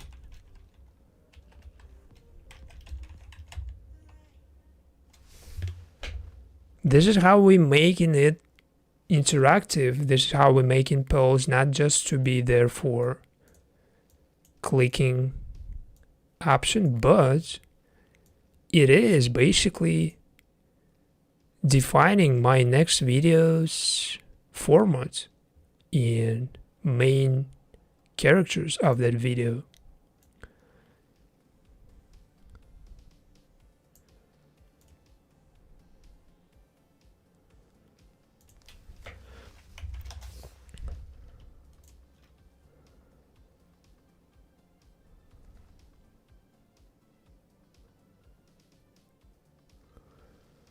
Alright, we're gonna take a little break. While I'm doing so, you're gonna watch this.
So while I was doing my stuff, my stream was basically left for you to watch this footage, but we keep going with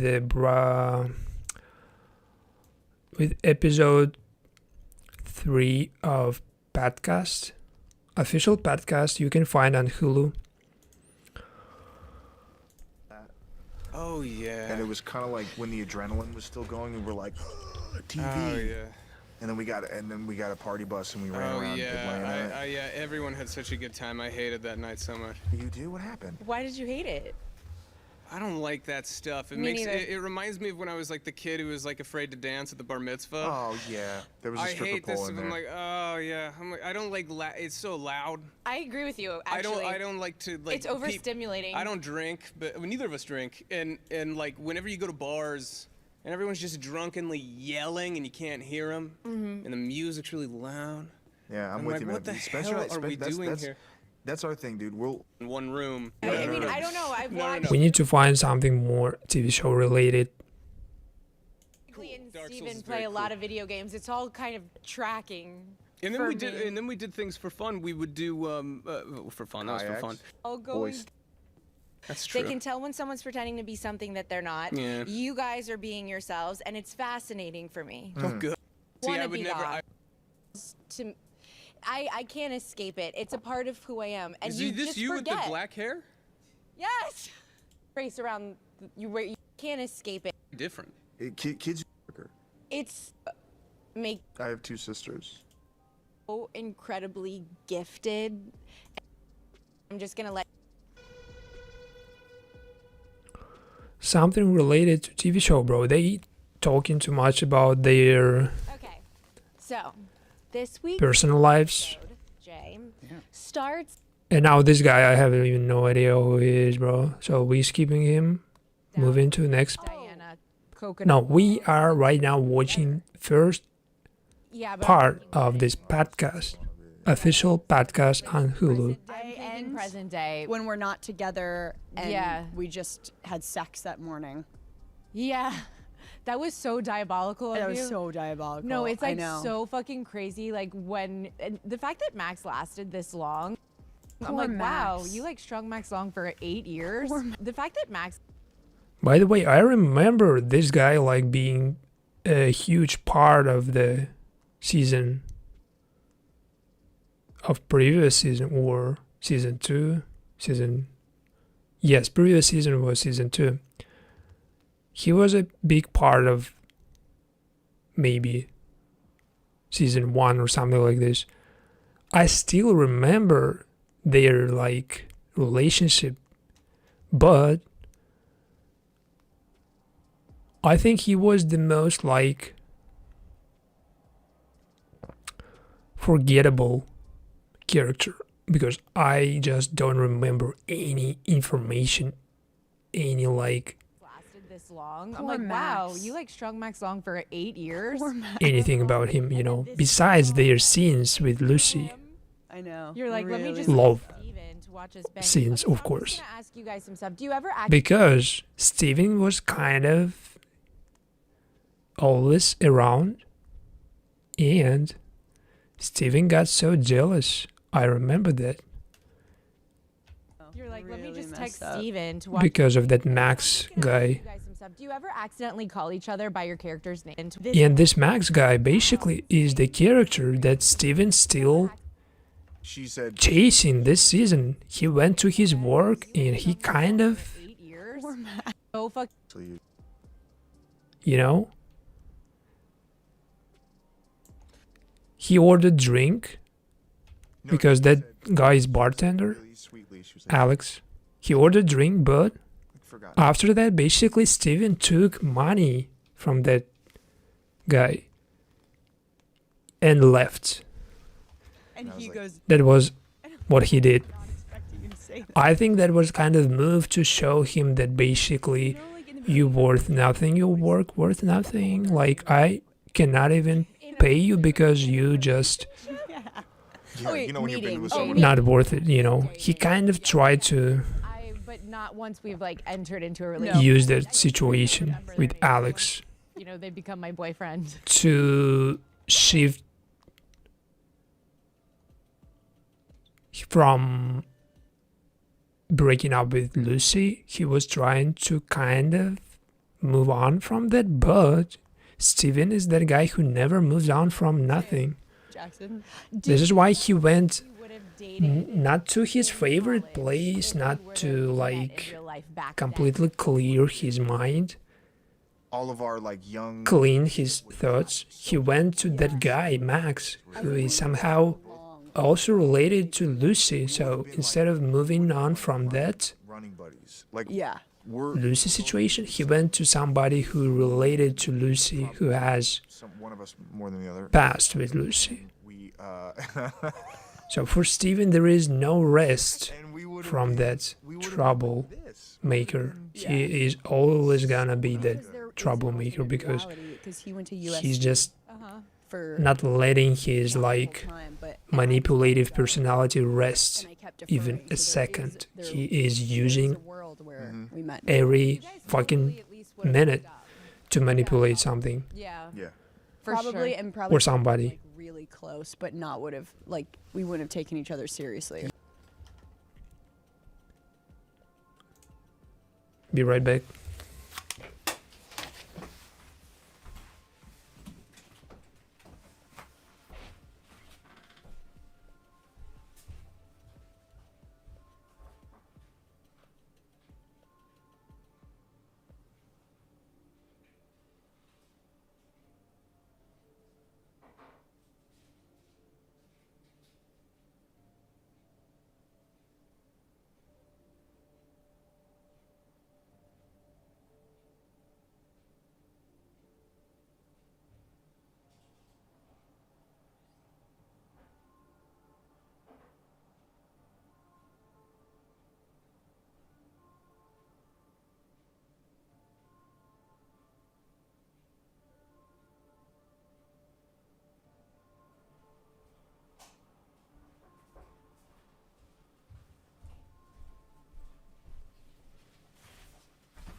So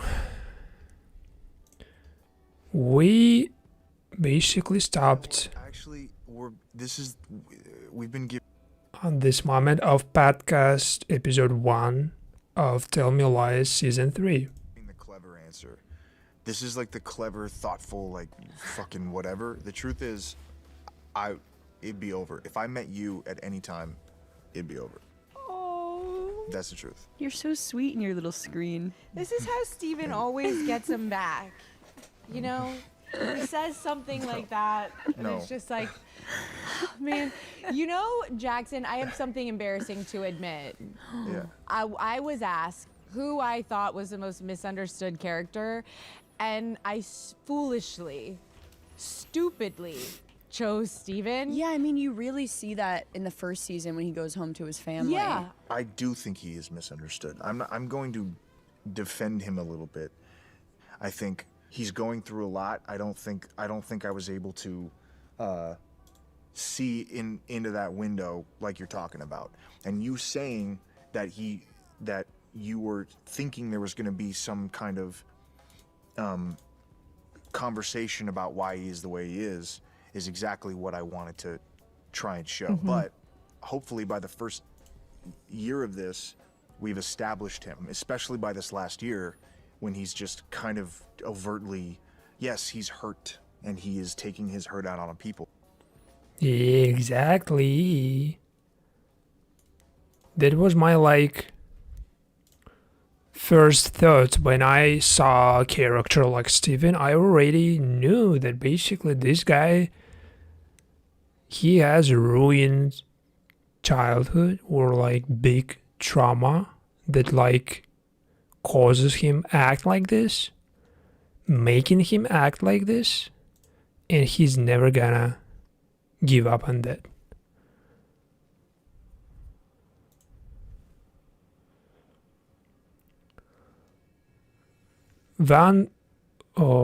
Vote for Pippa and Wrigley.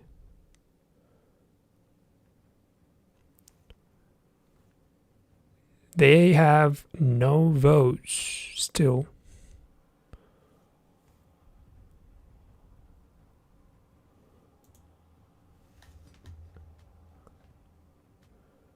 They only have like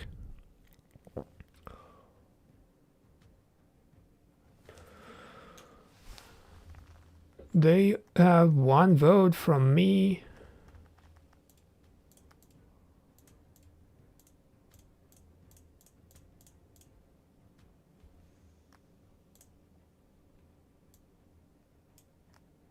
And it doesn't count because I know that I voted.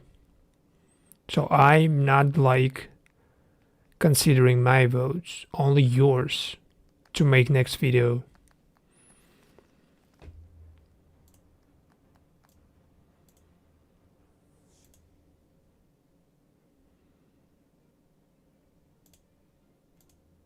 You can see 0.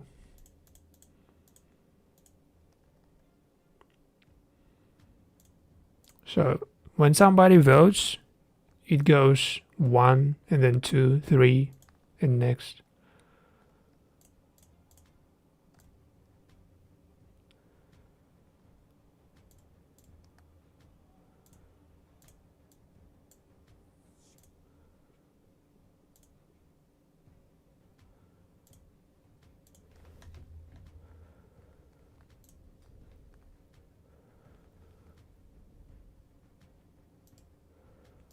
By the way, I have no idea why their score's still at 0 because I have just voted for Wrigley from my different account and it didn't count.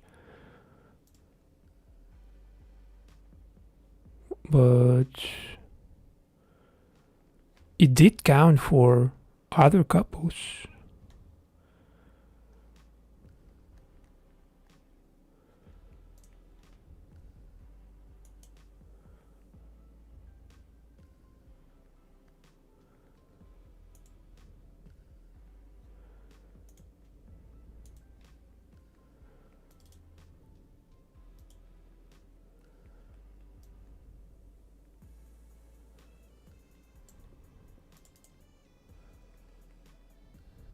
There is that application called StreamerBot. Maybe I should run it while basically stream is up. Maybe we should never close it so it is connected to YouTube. Maybe I should never close this to get everything updated.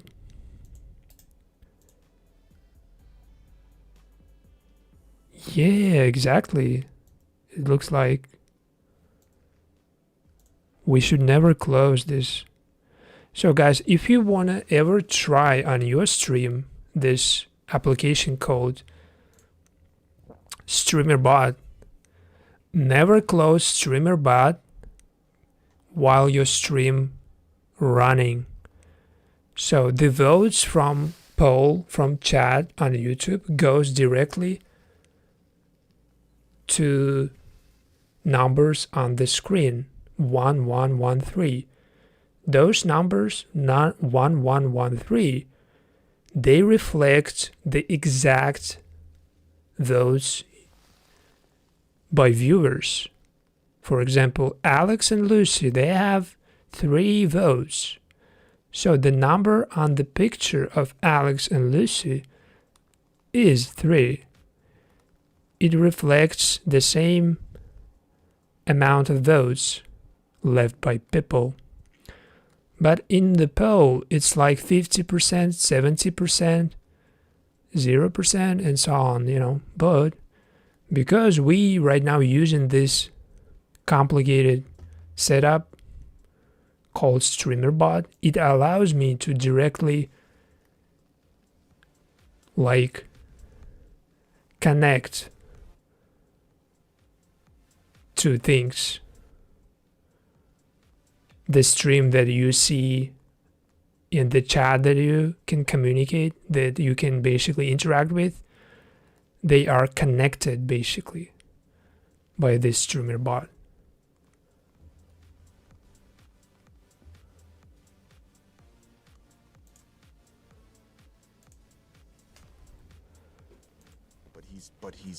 But it should be always open to work. He's acting in a very two-dimensional, aggressive way. What do you think he does do when he's by himself? Just like He's cleaning meticulously, and he's on the phone, and he's going to bed on time, and he's doing like these really interesting structured things. And he's it's a lot more simple and eerie than you'd think. And he's reading a lot, and he's always on the phone. He's always on the. He's definitely reading a lot. I can tell. An hour and a half while he makes phone calls.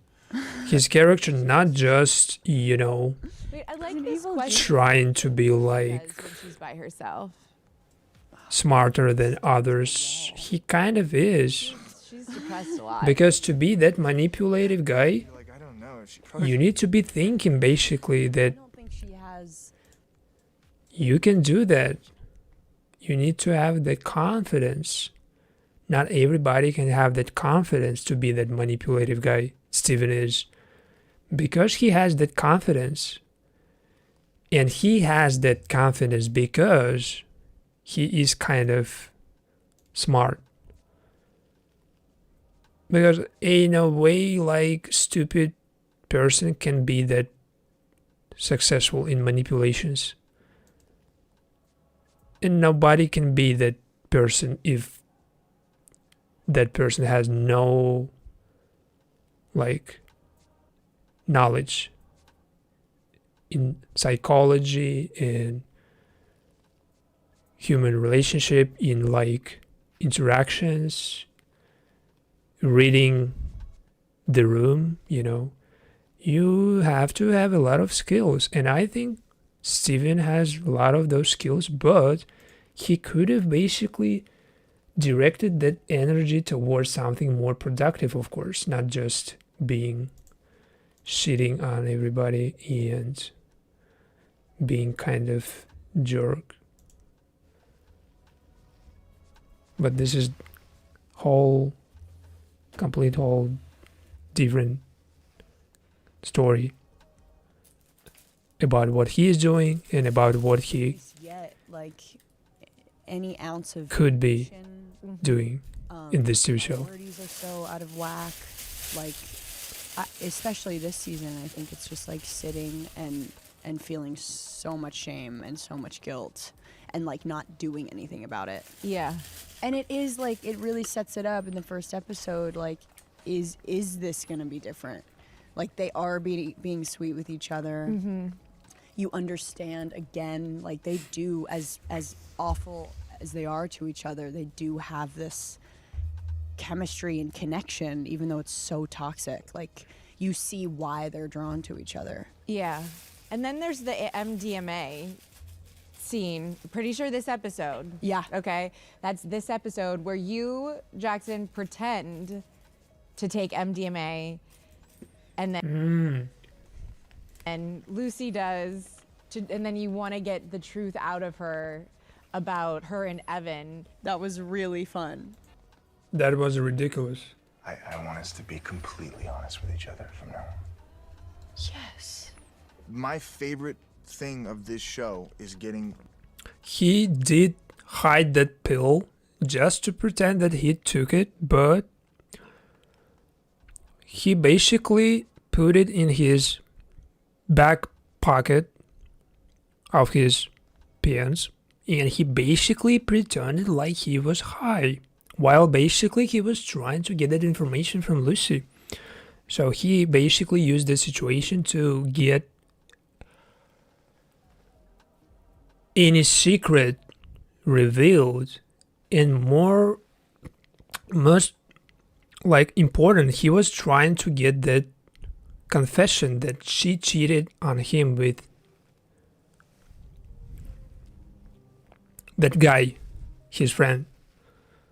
Nose to nose Even.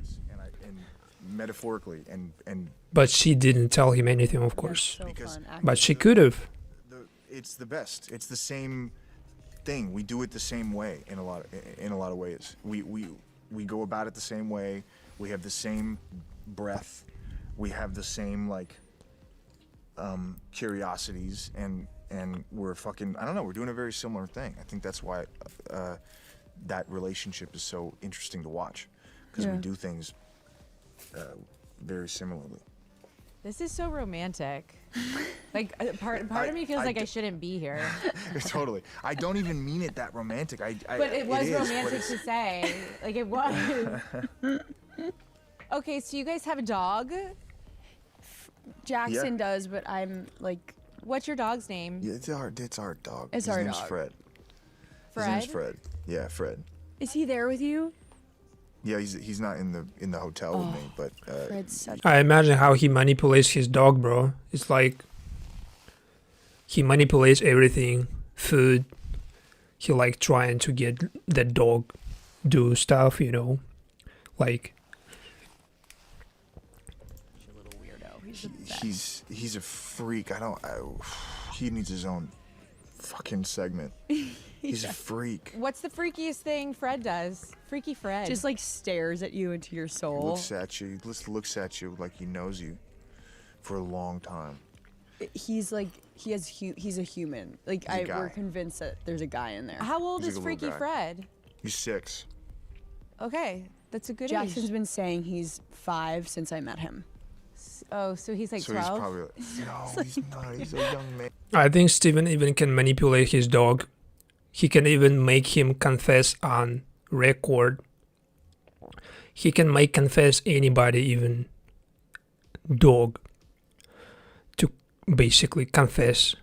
He's got a young man dental He's in record. denial. That dog basically When you guys are at home, is such a bad hands, bro. like, what shows do you binge watch together? Okay, here we go. Yeah. Here Let's we get go. into Of course, I'm kidding. Actor and character, they are completely different people.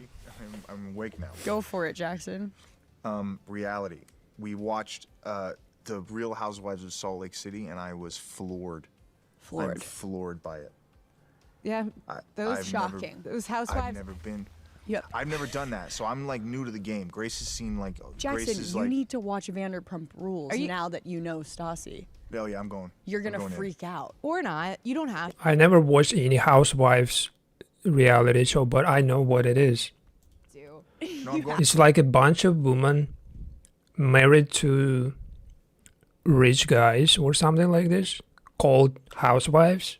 This is why they are housewives, because they married to I'm No, going you in. have to. businessmen or something like this. They do nothing but they go outside, they spending time together, they like do stuff at home, but I think that like reality show, it's so like I was 23 at the time, so it's like I'm not proud of my behavior. you would like it if you like specific reality shows like this about maybe Kardashians or something like this. It has like similar vibe, you know. So are you guys Yeah. like? You guys are all work at the bar, or everyone like the woman who owns the bar is the head of it, and then you all cycle in with different jobs in the bar, and then start dating each other. I was really working at this restaurant. Yeah. And then a production company came to us and said, we want to do a reality show about you guys. Whoever is interested, stay. And then we interviewed for it, and then it got picked up and we filmed it. So I was really, yes, we were all dating each other. So this host of this podcast, she is apparently participating in some reality shows. From what she said, she has like her career. She's not just there on this podcast. She is more than that. So it's already more information Because that's about what you're like she's doing, like, you know. 23 years old working at a restaurant, you date your coworkers. I have a question. Yeah. You being in the relationship with Jax. Ew. It's interesting how they interviewing her, not she interviewing them. She is like not just asking them questions. She's being asked questions by Yeah. actors, Correct. Oh my gosh. guests. Did you watch the show? Did you watch? This is what I like modeled Lucy and Steven after Jackson. So, did you watch the show when it came out? Like, did you watch Tell Me each Lies. season even after Jackson? Which show, bro? Did you watch? This is what. Yes. Ew, Correct. oh my gosh, is that an Did you ex-boyfriend? watch the show? Did you watch? This is what I like modeled Lucy and Steven after. Oh, they're talking about Tell Me Lies So, when did it you watch the came show out. when it came out? Like, did you watch Tell Me each Lies. season? No, Vanderpump Rules. I'm like, of course. Wait, when drum rules? Vanderpump Rules. I watched Tell Me Lies. Why do you think I know all this stuff? Okay. Did you watch it?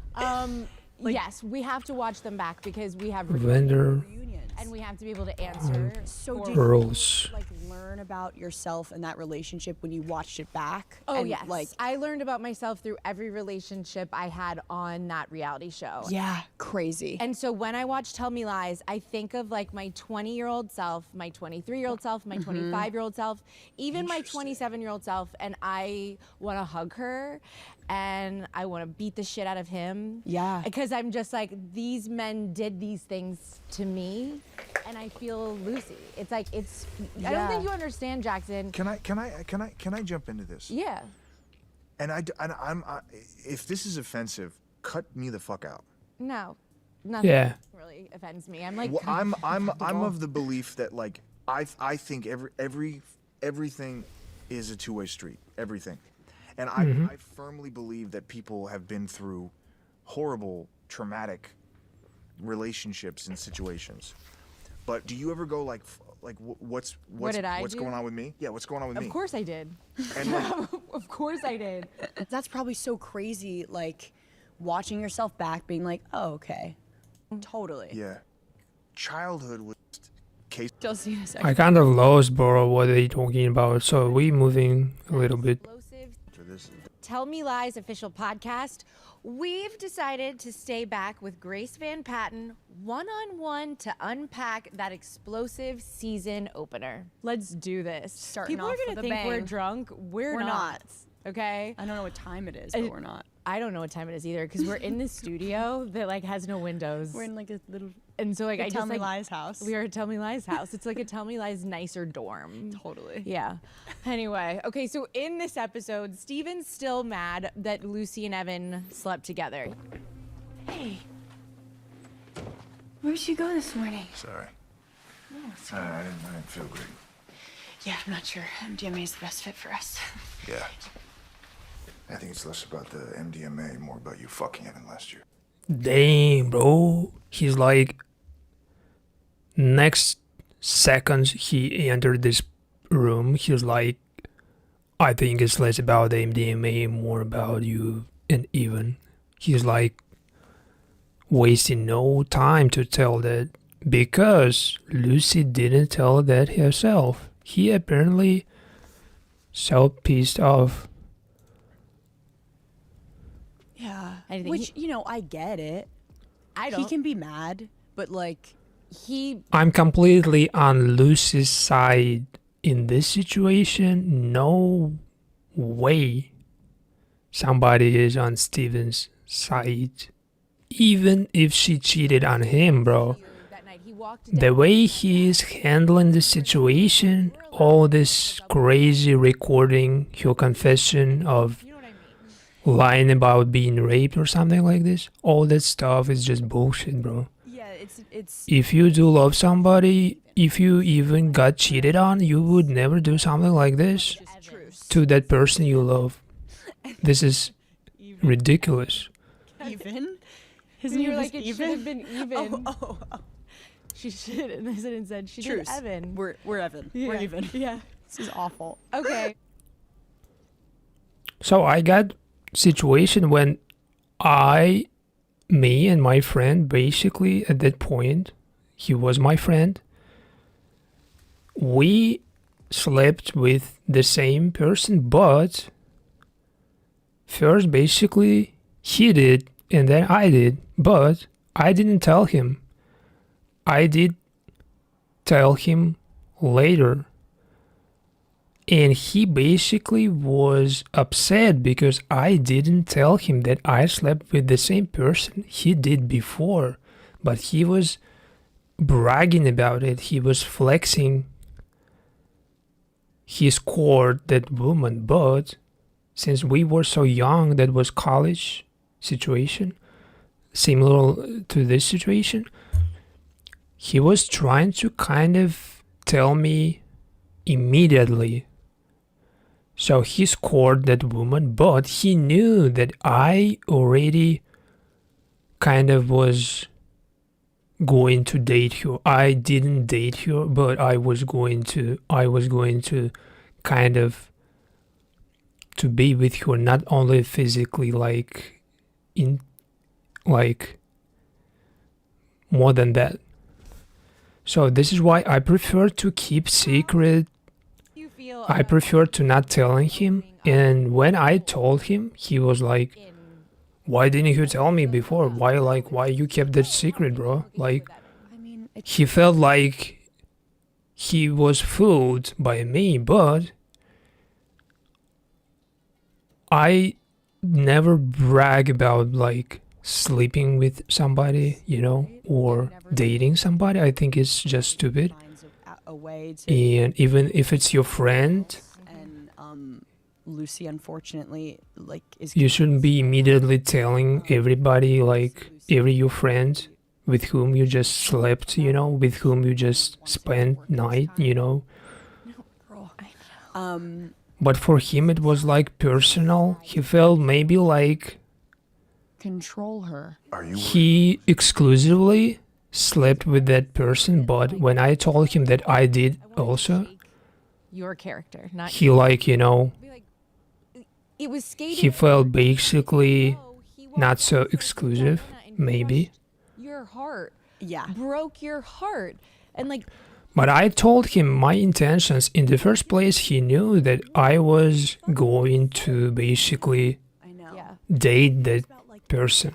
So If you're in a relationship, he could have basically that you not choose your battles. I think Lucy is sleeping with her in the first place. He could have basically so much fear about what he's capable of. Yeah. That it's like avoided that she's not situation. She's gonna say sorry Yeah, because she's like completely living in fear in this relationship. I think a lot of people could relate to that. Everyone's been in a relationship like that. Yeah. Well, also, So I understand secrets. I understand why sometimes you don't want to tell even your friends when you slept with somebody they slept with, or when you basically I think slept with somebody they dated before, I think like Lucy and Bree. well, which is so scary, is like he's not saying Lucy basically slept with Evan, and Evan was with Bree, carefully chose. and Lucy preferred not to tell her because it would ruin their relationship, their friendship. Okay. So I think It is ruining your friendship. I it's just more manipulation. experienced it myself because that other person When you read the scene where Lucy tells Steven that they have Never to be nice to each other this time. understands that it's just like keeping secret like this. it's sad. You either telling immediately or you keeping that and taking it to your fucking grave. But I also understand. It happens so much. Like whether you're in a toxic situation or not, and if you're in that cycle, like you do not have clarity. And I think Lucy sees it as her only option right now, and is so desperately wanting it to be okay. So she's in complete denial. Yeah, just like the fact that she has to say, let's try and be nice to Right. each other. It's the bare minimum of a relationship is yeah. just to be nice to each so other. True. It's so true. It's just wild. It shouldn't have to be a reminder. know. Yeah. At the end of the episode, so Pippa walks down the aisle, followed by Lucy, who seems to go through every emotion possible in under 10 seconds. What was going through her head in that At the moment? wedding, at the end. Right. This is something I still don't understand, like the wedding. All the wedding scene, it's like so inconsistently in every episode, a little part from that wedding, and I still don't understand which like timeline it is, like 2017. Like it's definitely from the future, right? Because Even and Bree, currently in season 3, they are not married, but they apparently gonna marry each other because this waiting scene showing them marrying each other. So this means basically the main timeline is like 2015 or something. Walking down the aisle. Well, she's terrified because Steven. Maybe I'm wrong. Steven yet, and they had sex that morning. So I think she's like, "What is he about to do?" Which puts her right back into her college years and her psyche then. And then when she sees him sitting there, I think it was like. Well, she sees him with Lydia, so it's like, okay, he's still with her. Fucking Lydia. I think it's like relief, like, okay, he's here.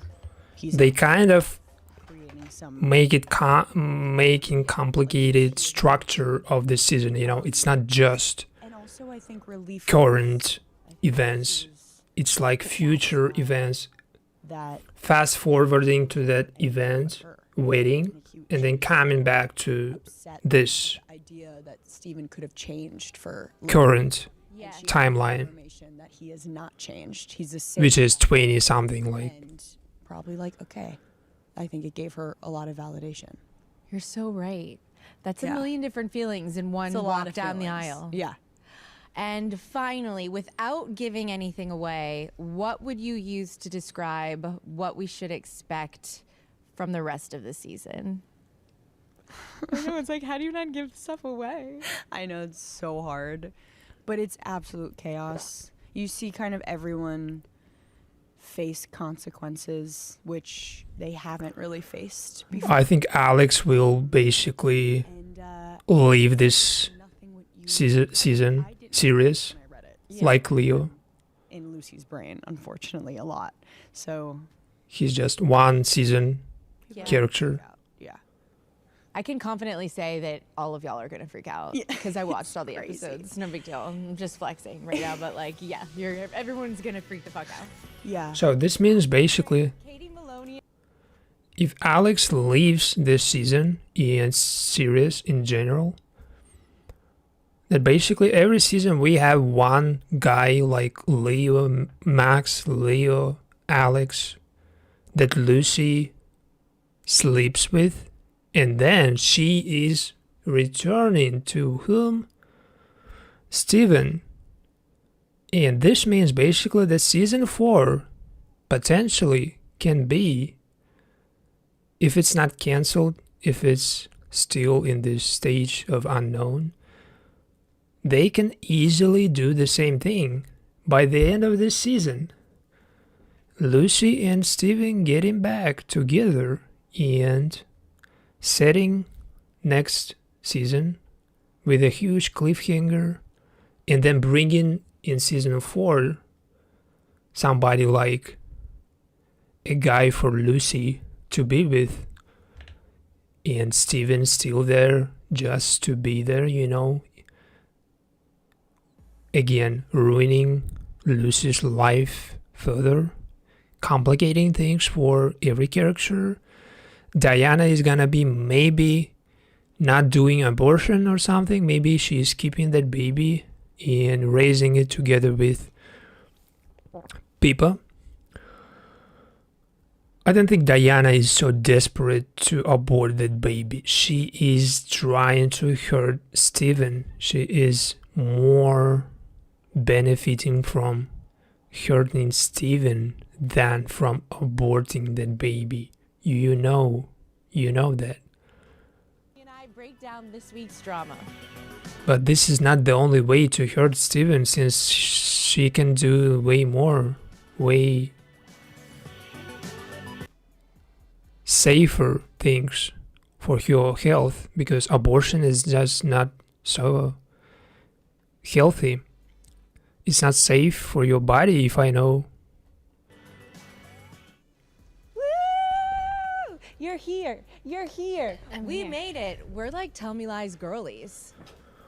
You know it's about us. So this is like somebody I don't know. We're gonna just skip it directly to Hello and this. welcome to Hulu's tell me are all doubt. But this is just recap with somebody I also don't know. Is that like you just lame because 20s? Okay, maybe it's just everything from podcast section. So we're gonna just complete this part. I'm gonna show you something from my own content really quick. I'm going to show you one of the videos basically that you must you can watch.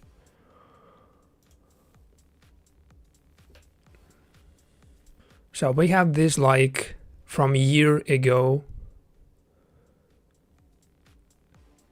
similar stream about Tell Me Lies season 2. It's called Elias Tell Me Lies season 2. So if you watch that, you know, but at that point I was doing music videos only and lives about those music videos. So this is like full, not breakdown, but this stream basically was focusing on season 2 of Tell Me Lies, and it has some pretty good views, but now it's like dead, you know, it's like not getting any views. So if you can, you just try to watch 15, 20 seconds, maybe 30, 1 minute at best. If you have 1 minute to watch this Elias Tell Me Lies season 2, and just 1 minute can do way more for me than you think. It's like, you know, pushing algorithms. It's like helping me a lot. If you can do that, I would so appreciate.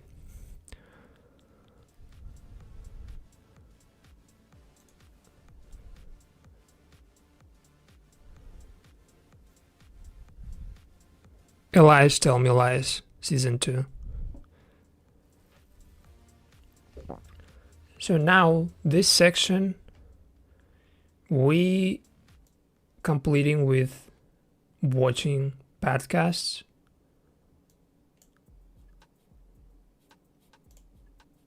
Just stop doing that. So now basically this section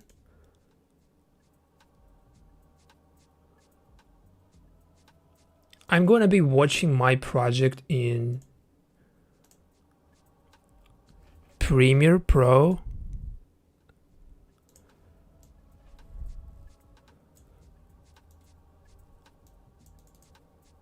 And we're gonna do some interesting conversation about the TV show. But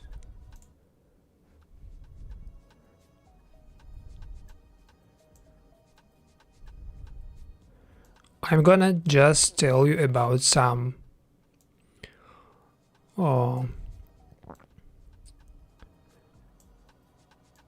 new technique I just recently discovered.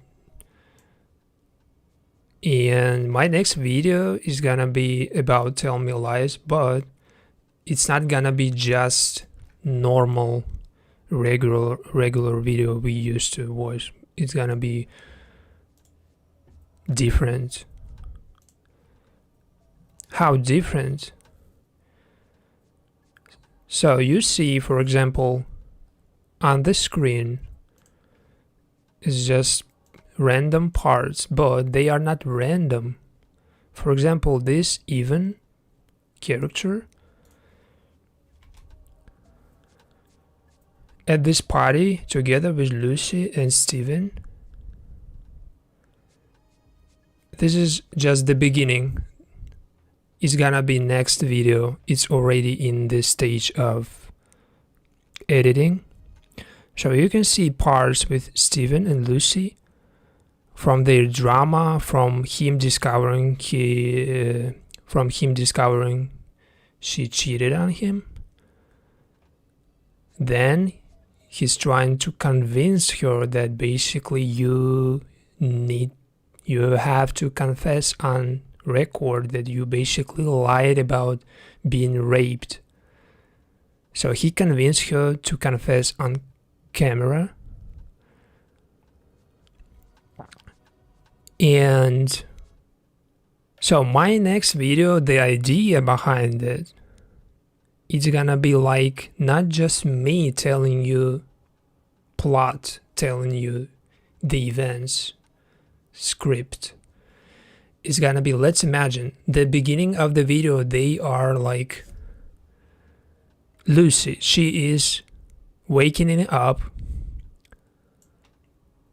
after this argument with Steven. After he found out that she cheated on him, she wakes up. She is like seeing Evan next to her the same way she saw him in the TV show. She's like realizing that was actual dream. She didn't wake up. She has just waking up right now. She sees that there is no Evan, that was just a nightmare. And she sees Bree next to her. So it's like dream in dream, you know. She's like dreaming, seeing this in another dream, and in that dream she sees another dream, like something like this, I don't know. So she sees basically Bree and she wakes up actually. Now she woke up. She's like picking up phone. She sees like messages, something like, and she's starting like stressing about this whole situation because now she thinks basically that Bree, her friend is gonna find out that Lucy cheated. Lucy basically slept with Evan, her friend's ex, which is so bad. So she's so stressed, and this guy, Alex, he came in exact moment when she needed somebody like him who can basically show you something like technique that can basically relax you. He showed this, you know, like, you know, pulsing method that making you relax. And then basically we see another character waking up simultaneously, but she is waking up and she basically slept at this bus station whole night. That actually happens, but she's still sleeping, Bree, and she sees basically from her perspective, she sees this situation while basically Lucy was sleeping. Bree basically was seeing the same nightmare. She saw the same nightmare and she saw Lucy next to Evan, Bree's ex. She's like so upset about this. She left and she actually waking up right now. That was her nightmare, that was her dream while she was sleeping at this bus station with Wrigley. And then Wrigley wakes up and he basically was dreaming, but his dream is something we never find out because I'm going to specifically not show his dream. He's like a guy who always real present, and he is always like a dream guy. He is the best friend of Pippa, or he is her boyfriend, He is the best friend of everybody. He is the best friend of people's love interest, Diana. So Diana basically seeing Pippa, her love interest, and Wrigley together, making Diana kind of, dreaming about this moment of her and Pippa reuniting again, because they did have that one kiss in season 2, and now basically they are distant. So she feels like maybe Wrigley is just so like perfect for Pippa, so Diana feels like maybe she is like not supposed to be inserting herself in that situation. Maybe she should be staying away from this, At the same time, she wakes up and realizes that was just a dream. Another dream from another character. And she woke up and Diana sees that the woman of her dream, Pippa, she is already next to her. They spend this, not night, but maybe, I don't know, some time together. And she realizes that basically right now she is in this complicated situation when basically 3 people, all well-intentioned, all 3 just best friends, just,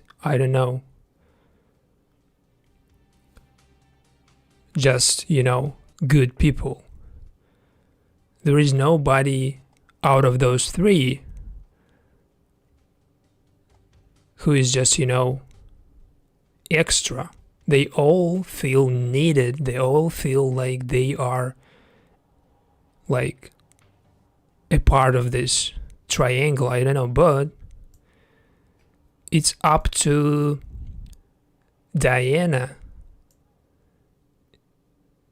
to decide if she wants to pursue this relationship, if she wants to keep pursuing Pippa, and if she wants keep Wrigley in this equation, or if she wants make this exclusive, if she wants Wrigley out of this equation. It's up to her, and it's kind of up to Pippa, because Pippa knows that Wrigley, he can survive another breakup, but if she loses, for example, Diana, it's unlikely that she and Wrigley get back together and she is just alone. If she breaks up with Diana, for example, maybe for Pippa it's kind of win-win situation. She can keep both. She can be with Wrigley officially, and she can keep this relationship with Diana just as something in case basically things go wrong with Wrigley. She can be exclusive with Diana. Or maybe she really cannot hurt Wrigley anymore. She is scared of hurting him. She is just so desperately trying not to hurt Wrigley. This is most likely. At the same time, there is one guy who always mostly thinks about his next move beforehand. He knows exactly what he's gonna do next.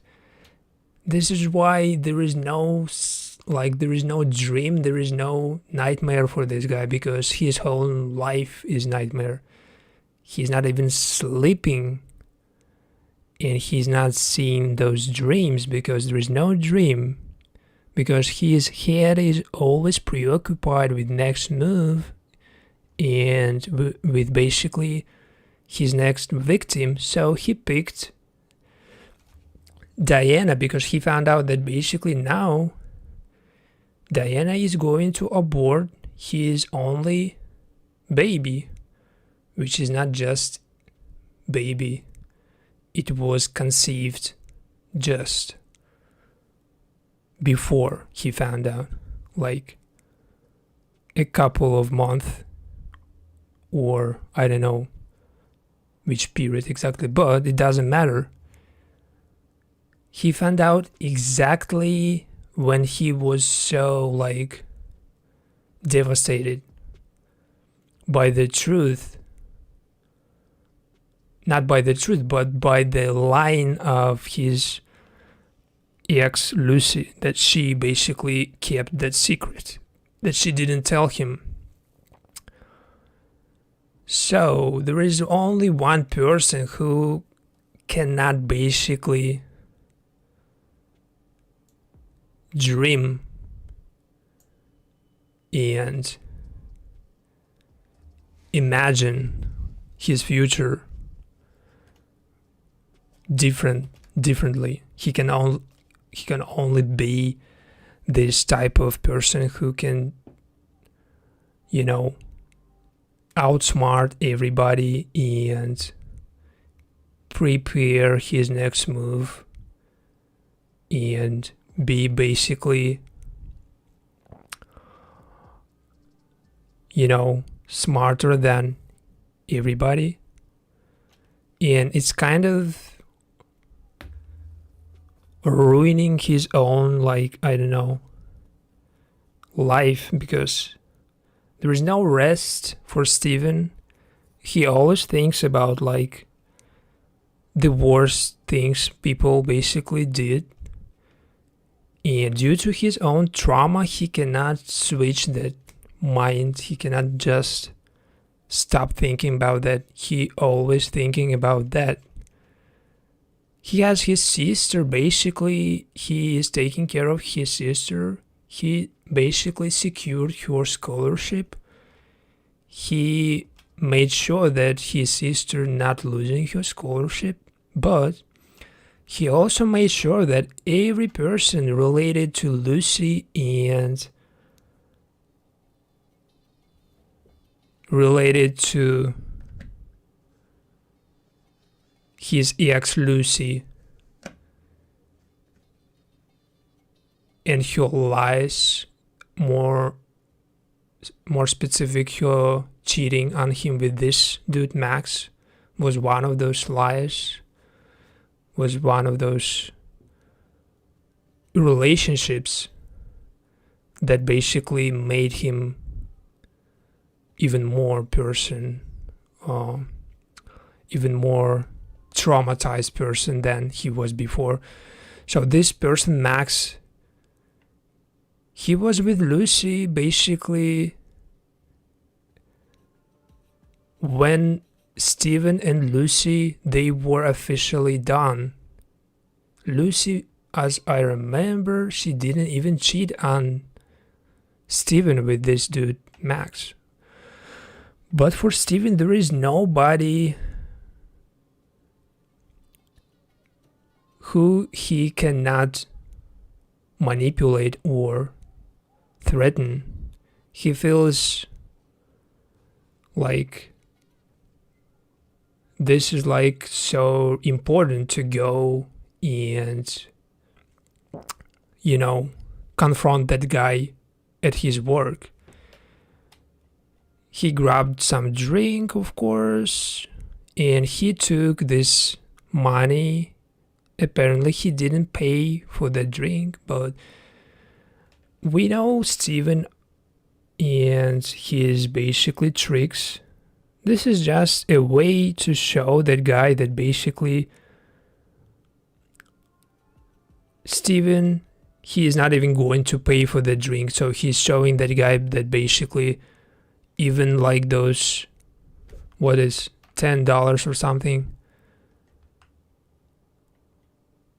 you're not getting even this from me. since basically you already was with he was with his girlfriend Lucy. Now basically just Steven using any opportunity to kind of, you know, man up and to show his dominance again. He is going to be reclaiming his dominance because this is just what this character Steven is. He's constantly trying to basically dominate this, you know, college, while basically Lucy kind of found a new entertainment. He found this guy Alex to be a perfect replacement for Steven, not just because Alex, he kind of, you know, resembles me, that Leo character from previous season. Alex, he comes off as better version of Steven. He is not as toxic, he is not as rude, he's not so brutal, but he is as smart and even smarter than Steven, I think. He thinks he basically knows how to approach Lucy in every possible situation. He knows exactly what move needs to be done.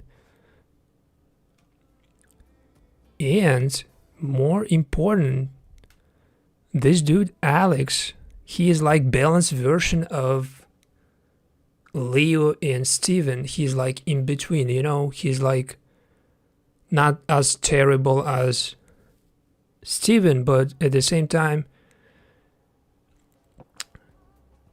he is like not like Leo at all, but he has something attractive from that Leo character. Maybe vibe, you know, I don't know.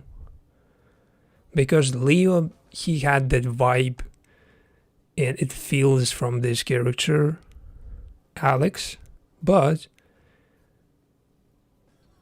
unlike Leo, Alex is so calm. He's like so relaxed. He is never going to be like confronting Steven the way basically Leo did. Leo like physically basically, you know, whooped Steven's ass. He's like that type of guy, a fighter, you know. But Alex, he is more of that like psychology. He's so like, you know, smart. He knows a lot of like techniques, not only this like thing, relaxing your pulse, you know, but he knows a lot of stuff a part of that. And most importantly, he keeps all that to himself till somebody asks him to show that.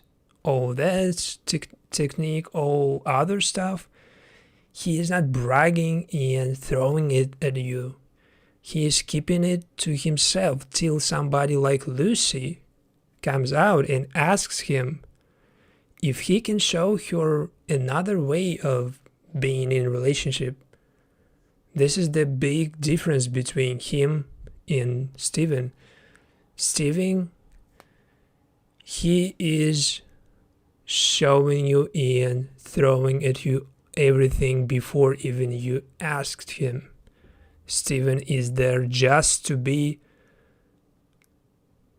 the best, to be in charge of the situation, to be ahead of you 3 steps. But this guy Alex, he is just there just because you asked him to be there. Lucy asked him to go to his place. Lucy asked him to do things he did to her. She asked him everything she wanted, and Alex basically, he didn't do anything that Lucy didn't ask him. This is the huge difference between Steven dude and Alex dude, and leave alone the Leo. So this is like the balanced version of a boyfriend for Lucy. Again, both Leo and Steven, they were too much. In their own ways, they were kind of over the top. One was a fighter, another is a manipulator. And this guy, he is just, I don't know, he's something else. Maybe this is why he is getting more votes. Maybe this is why he is more favored by audience. At least I voted for Alex because of the reasons I mentioned. So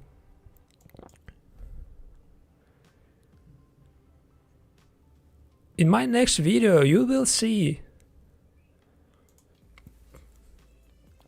different dreams, different lives, different characters, but every basically dream ends and reality starts differently for every character, but it's always you who can decide how to start your morning, how to start your day, how to start your life today. So after they woke up, they decided today they are gonna be toxic, today they are gonna be manipulative, today they are gonna be cheating on their partners, cheating on their friends, being rude, being, you know, aggressive, and fixated on their past traumas, being those same traumatized persons from their childhoods. Or they can wake up and decide to become better versions of themselves. They can be thinking constantly about that, but they can move on and they can be better versions of themselves, better versions of their parents, better versions of their friends. They can be same Steven, Lucy, Alex, Diana, Pippa, Wrigley, even, but they can stop this circus. They can stop this, you know, ridiculous mind play, especially when it comes to male cast. Female cast, they kind of well-intentioned, not all of them of course, but everybody basically has bad and good sides. But I see that basically in the future they can solve those problems. They can be basically the way they were at the beginning of this show. But most likely that somebody like Steven, he's gonna end up the way he is basically never expected.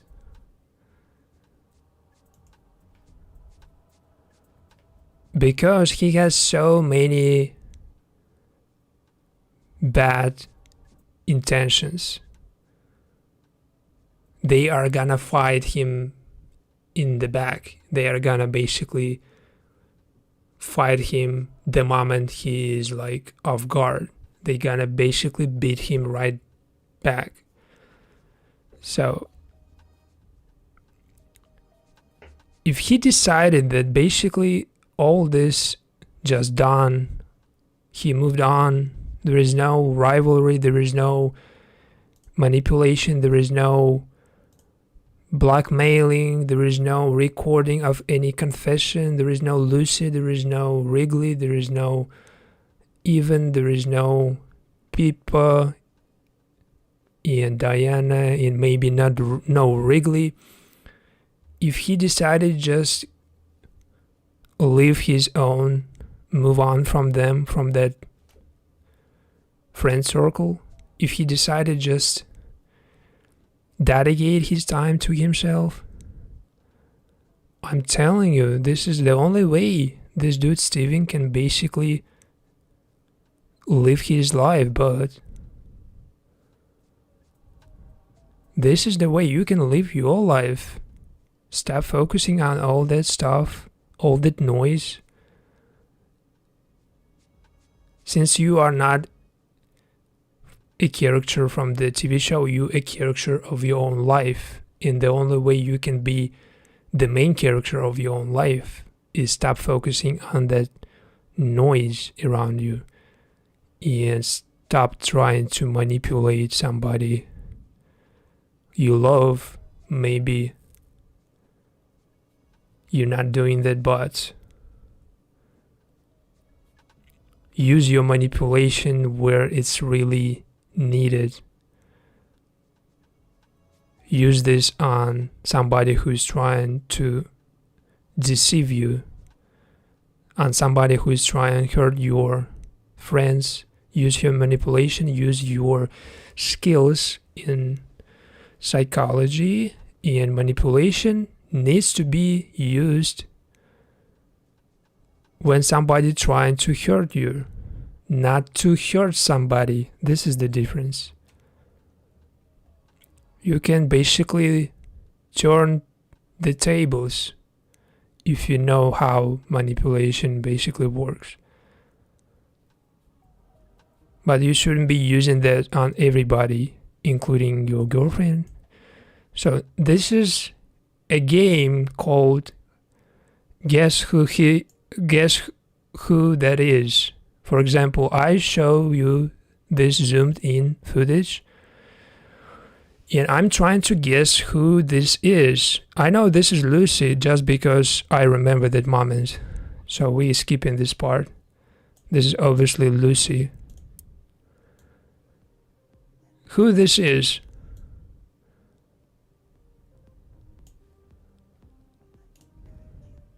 Steven. I know his phone.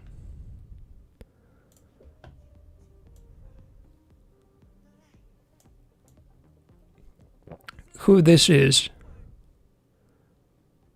We cannot see face.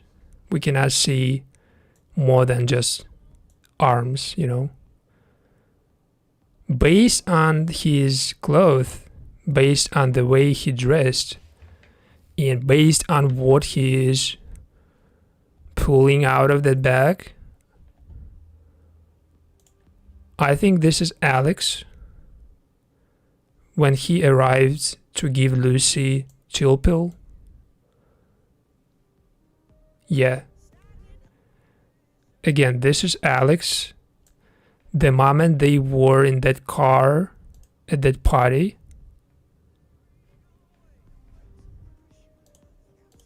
you cannot see that, but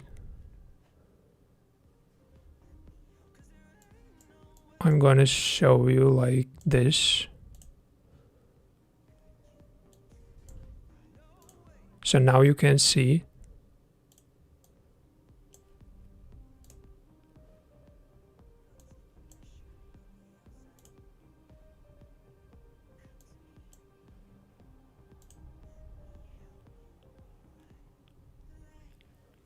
Yeah, now you can see this is Alex 100%.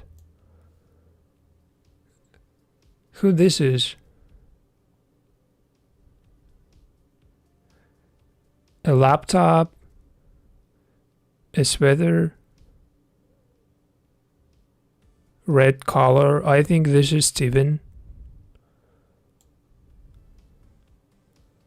More likely this is Steven.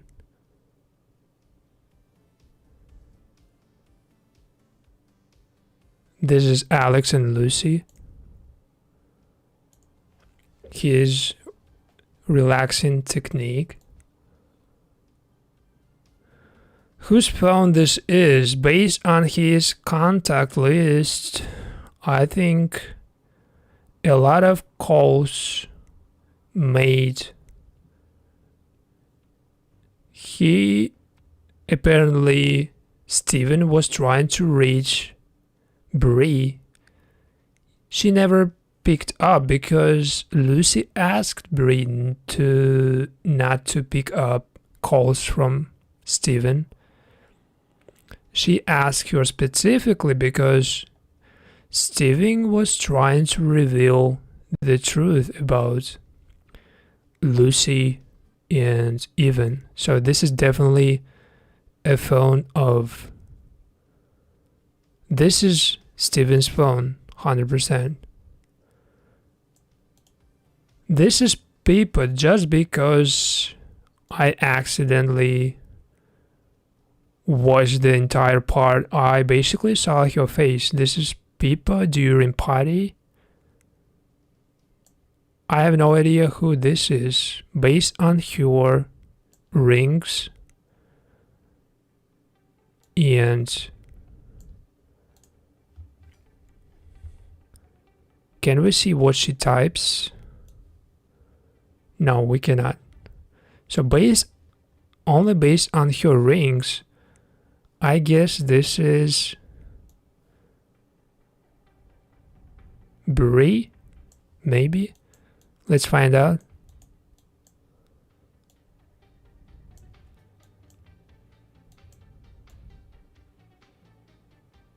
No, this is Lucy. So we now know what rings Lucy has. It's like heart-shaped ring.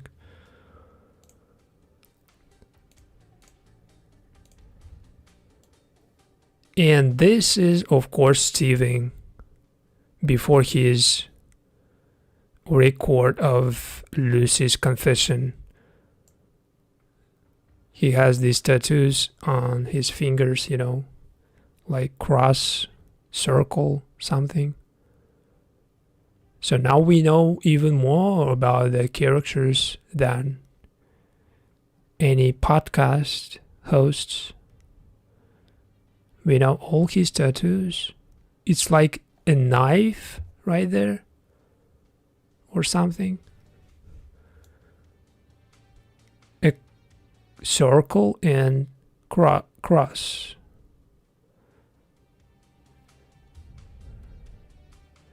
And this was during her injury. Lucy, of course.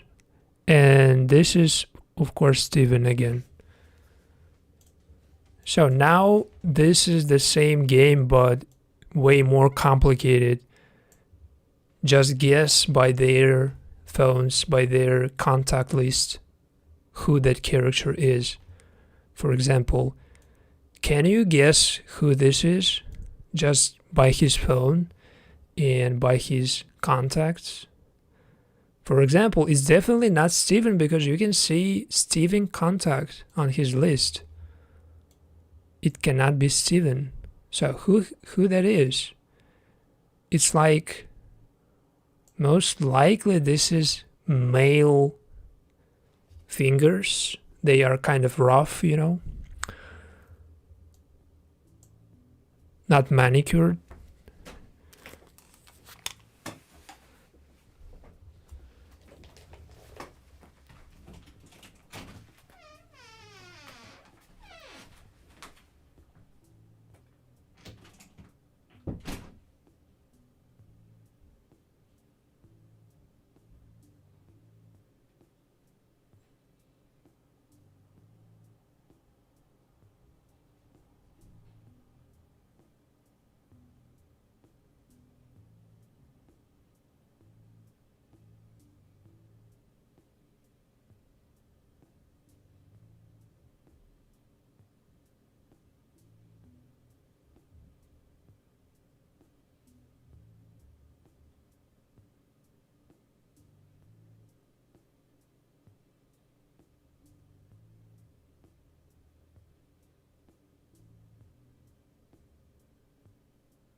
So who that is, we are about to find out. No way. This is Lucy, no way, bro.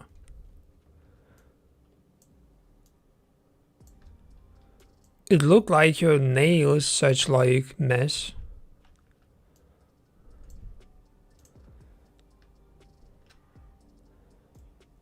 So next person calls Pippa. So this is 100% Diana, no doubt. No doubt this is Diana. Who else can call Pippa? Right, this is Diana. This is still her.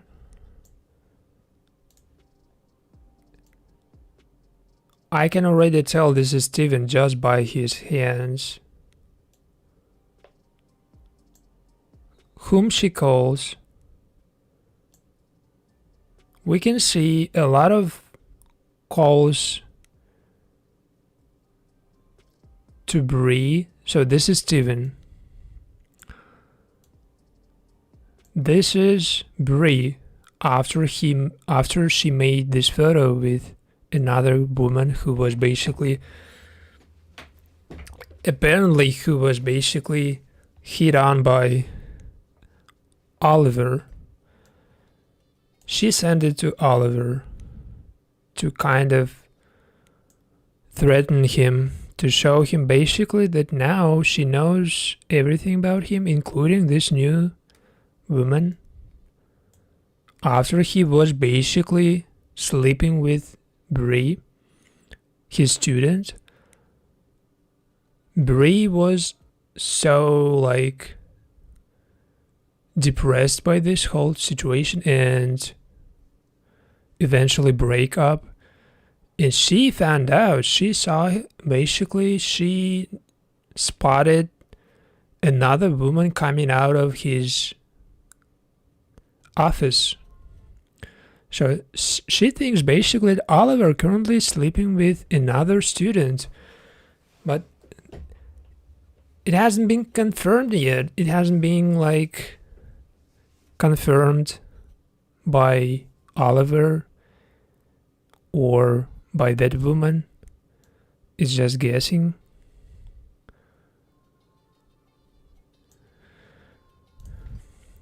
Whose phone this is? Whose phone? Based on the message, what time do you get to campus? I think this is Blackberry. Who was using before? Blackberry. It's Lucy, 100% Lucy. Yes, it's Lucy.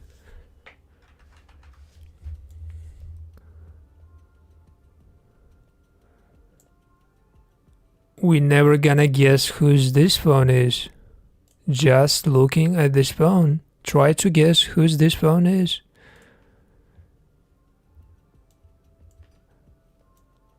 It's like Apple, iPhone, but there is no message or any cue to guess. The same way about this footage, you cannot just tell whose this phone is. This is still Bree's phone because of the picture, of course. And who's this phone? Who is Sadie? Sadie is Steven's sister. Based on this message, this is of course Steven. No doubt, this is Steven.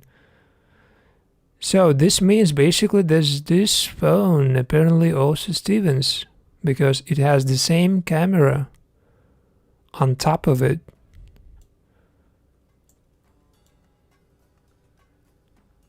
But those fingers, they look like basically female fingers. Maybe I'm tripping.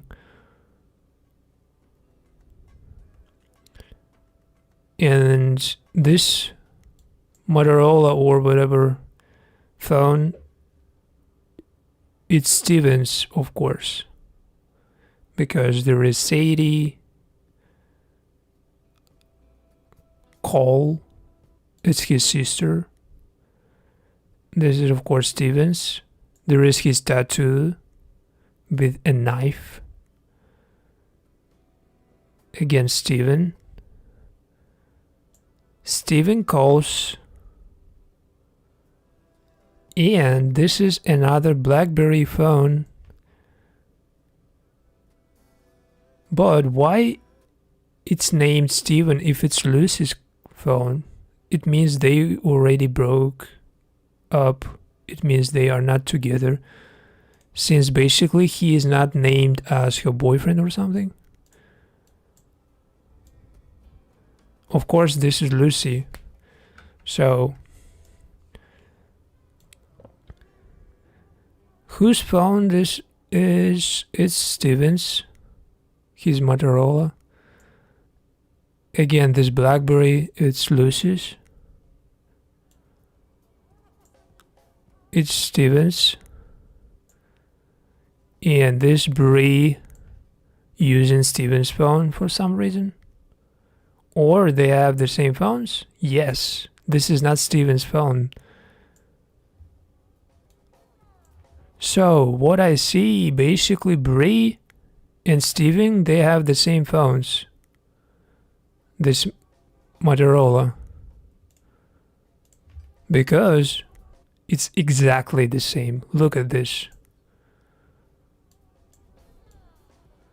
Steven basically called Bree. She holding this phone and she holding the same exact phone. So this game just guessing phones, whose phones are just by their contact list.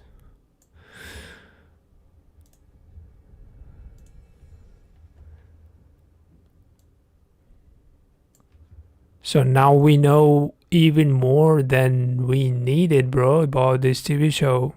This information is just, it doesn't have to do anything with plot or something, but sometimes you just watch something and those little basically games, they kind of help me before I'm doing like the main part, which is composing music and video together, like music video, you know. And this is my music video in its initial state, like raw state, no completed part. Everything is just put.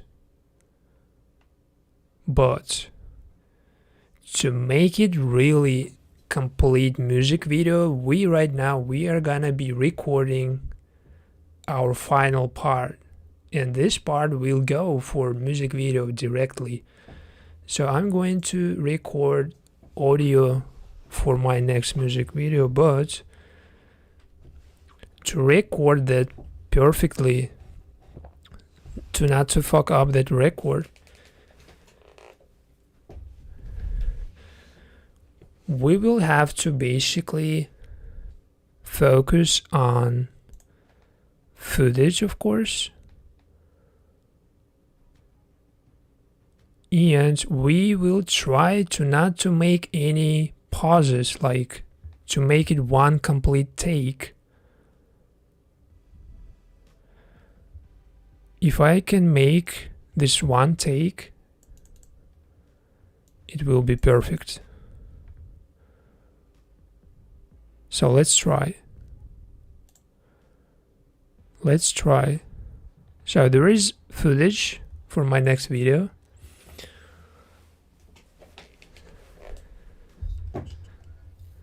It's not complete, but I'm going to just watch this footage, comment it, just make story about this, you know.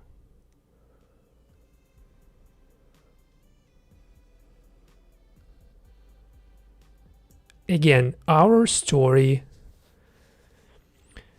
it's about sleeping and seeing these like different dreams for each character. They kind of stressed and they like fixated on their own problems. Every character like sees specific nightmare, and we're gonna start like just talking about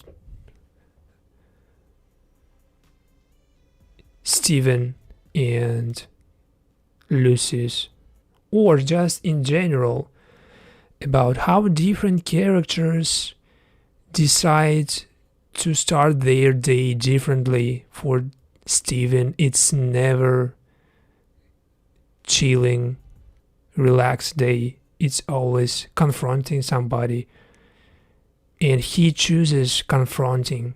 She chooses being in the middle of that drama. He decides to go and confront that Max character. He decides to confront Lucy and to make her confess on camera. Lucy had no choice but to find somebody who is not forcing on, who is not making her choose between friends and boyfriends. It's like choosing between two best things, not between, you know, worst and better. For Lucy, basically, the choice was obvious. She chose her friend because if she chose Steven, let's imagine, it means basically Bree getting truth. It means basically Bree, devastated by this truth, not gonna marry Evan. She's gonna be never marrying Evan, because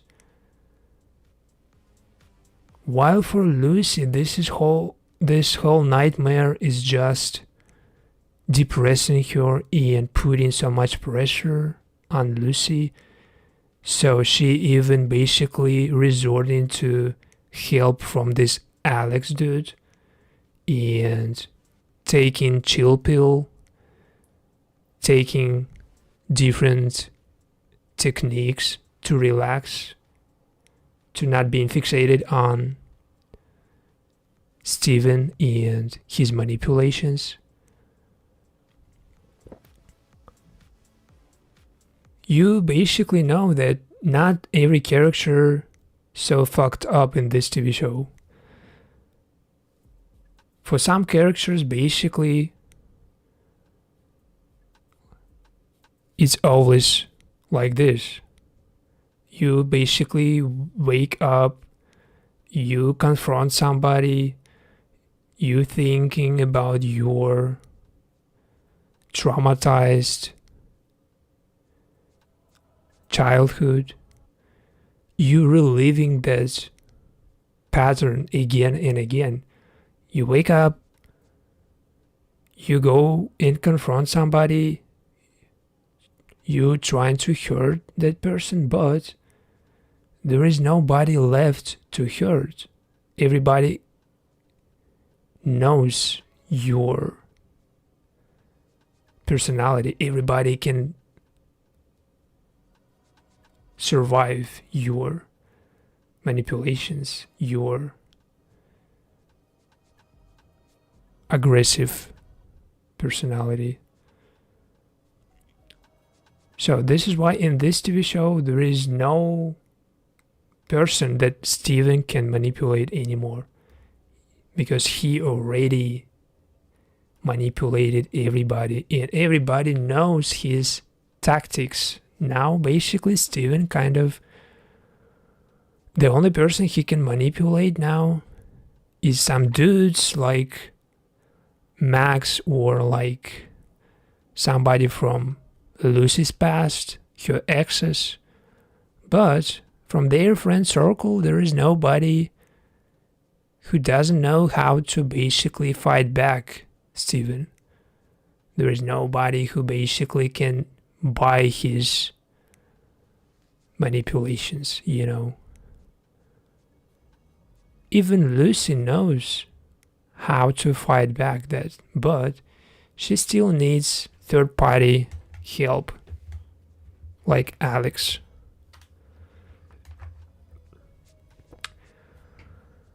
And the worst part, I forgot to start recording, so now we are going to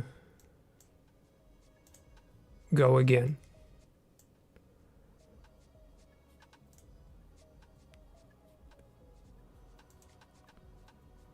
In Tell Me Lies Season 3, multiple storylines unfolding simultaneously in different timelines. We see the wedding, we see the current events, and sometimes I think like it's just a whole nightmare or somebody's dream, you know. And if we try to imagine that dream from different perspectives of each character, it would look like this. For Lucy, basically this nightmare is just her cheating with her best friend's boyfriend even. So it's so like haunting Lucy to the point that basically she resorted to taking chill pills, taking advices from guys basically that she barely knows. She resorted to a lot of stuff, some extreme methods. She found that dude Alex as a way to move on from her problems with Steven, but in her basically worst scenario that she saw in her dream, her waking up and seeing her best friend Bree, her best friend basically got the truth. Her best friend Bree right now knows that basically her only friend, her best and the closest one, betrayed her. This dream for Lucy becomes a nightmare because Steven basically made things even worse for Lucy. Now she basically has her confession recorded about basically her lying that she being raped, that she was raped by Chris, another student. For Lucy, there is basically a constant pressure coming from Steven that she basically knows he can reveal the truth at some point, and everybody gonna hate her, everybody gonna hate Lucy for that lying.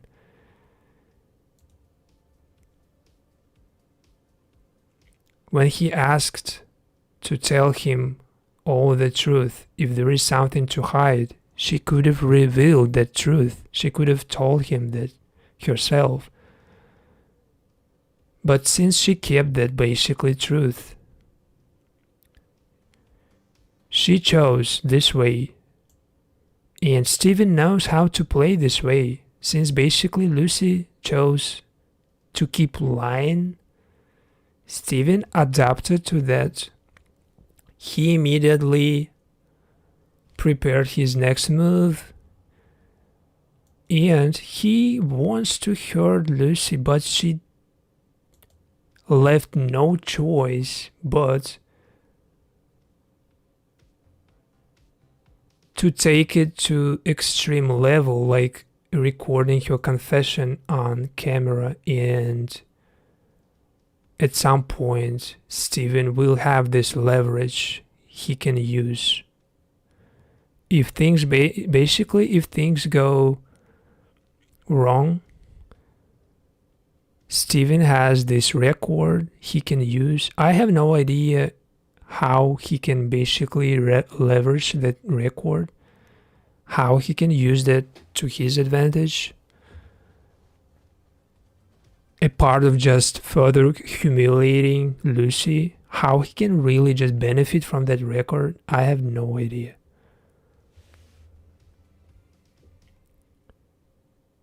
But it's not only that person who is manipulative deciding to be like that.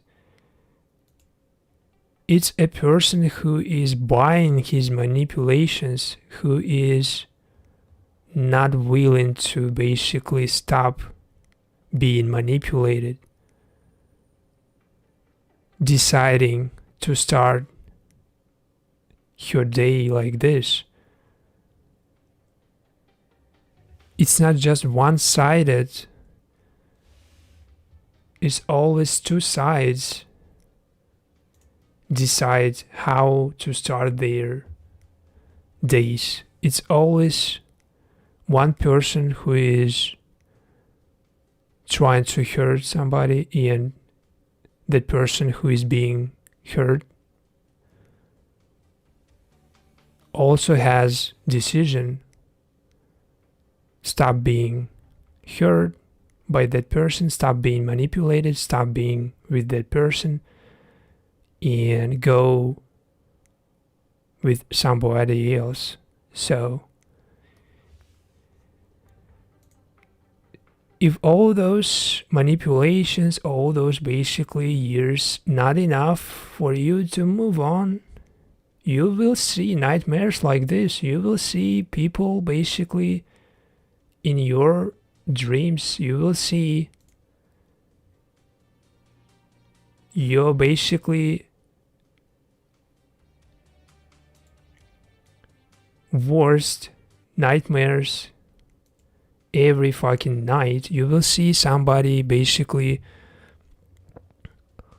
you trying to not to hurt. You will see that person in your nightmare. You will see that person hating you because this is what that person is gonna do once that person finds out. So that person basically you try not to hurt is more likely to get hurt if that person finds out. If Lucy basically decided to stop this circle and to find a perfect solution, it would be something like keeping both Steven and Bree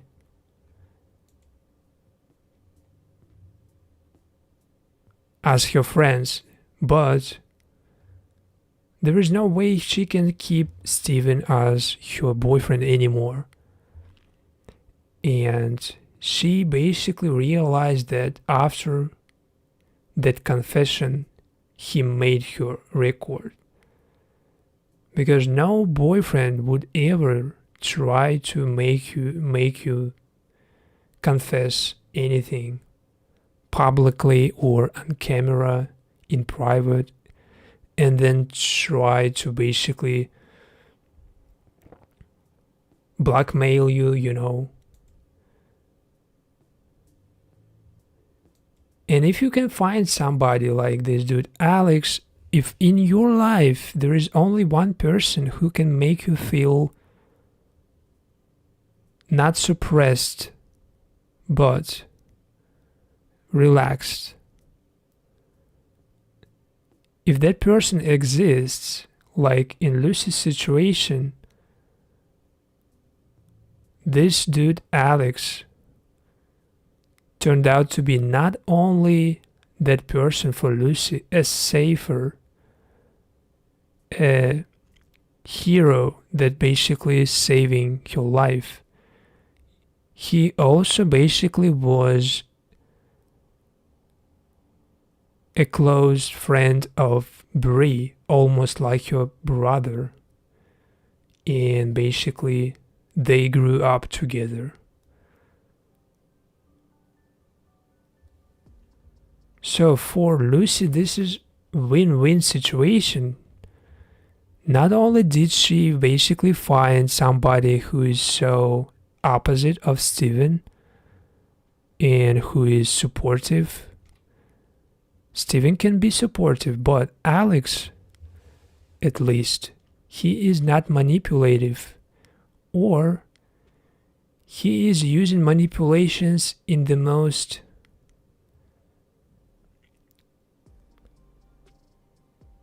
I would say friendly way. He is using his manipulations just to flirt with women, to make comments, to seduce somebody.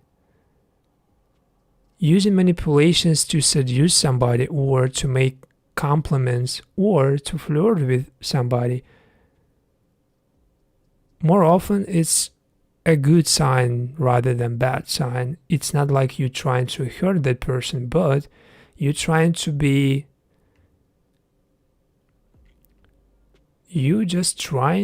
creative in your flirting. You're not just trying to be a regular person. And this dude Alex, he is trying to be not just a regular person for Lucy. So if you can find somebody like this dude Alex, who is not just there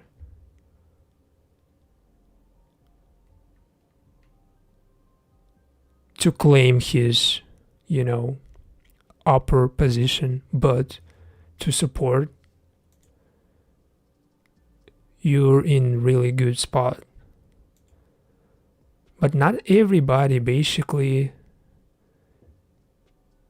not for anybody, it's gonna be enough. Even if you have that person supportive, even if you have that person who can support you, and even if that basically only friend you have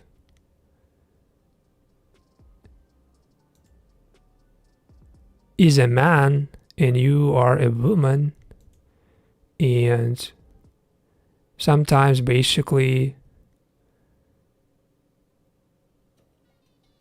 you can basically let the situation get out of control, it's still basically better than not having that person at all.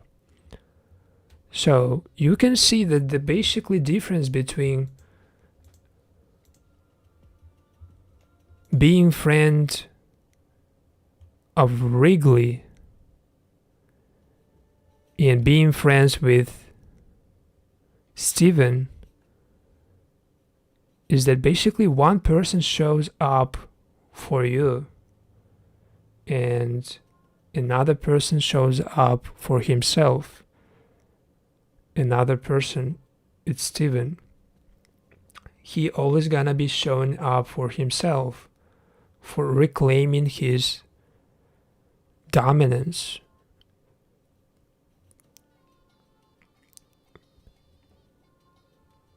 It doesn't matter. Friends, family, teachers, directors, Steven gonna be showing up just because he is feeding his ego by doing so. And somebody like Wrigley, he is gonna be showing up for you.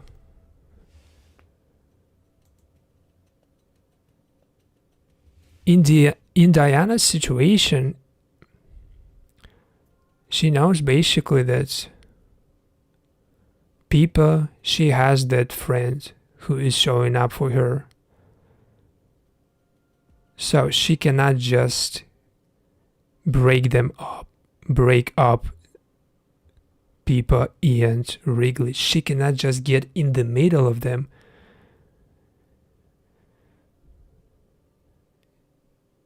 If I see somebody is so happy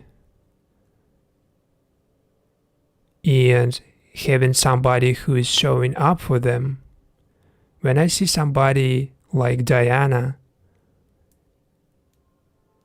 and Pippa together, I know basically that they,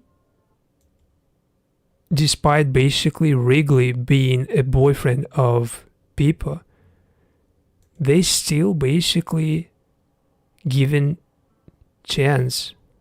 They giving chance to this relationship. They not basically giving up on this opportunity just because one of those women has a boyfriend and that boyfriend showing up for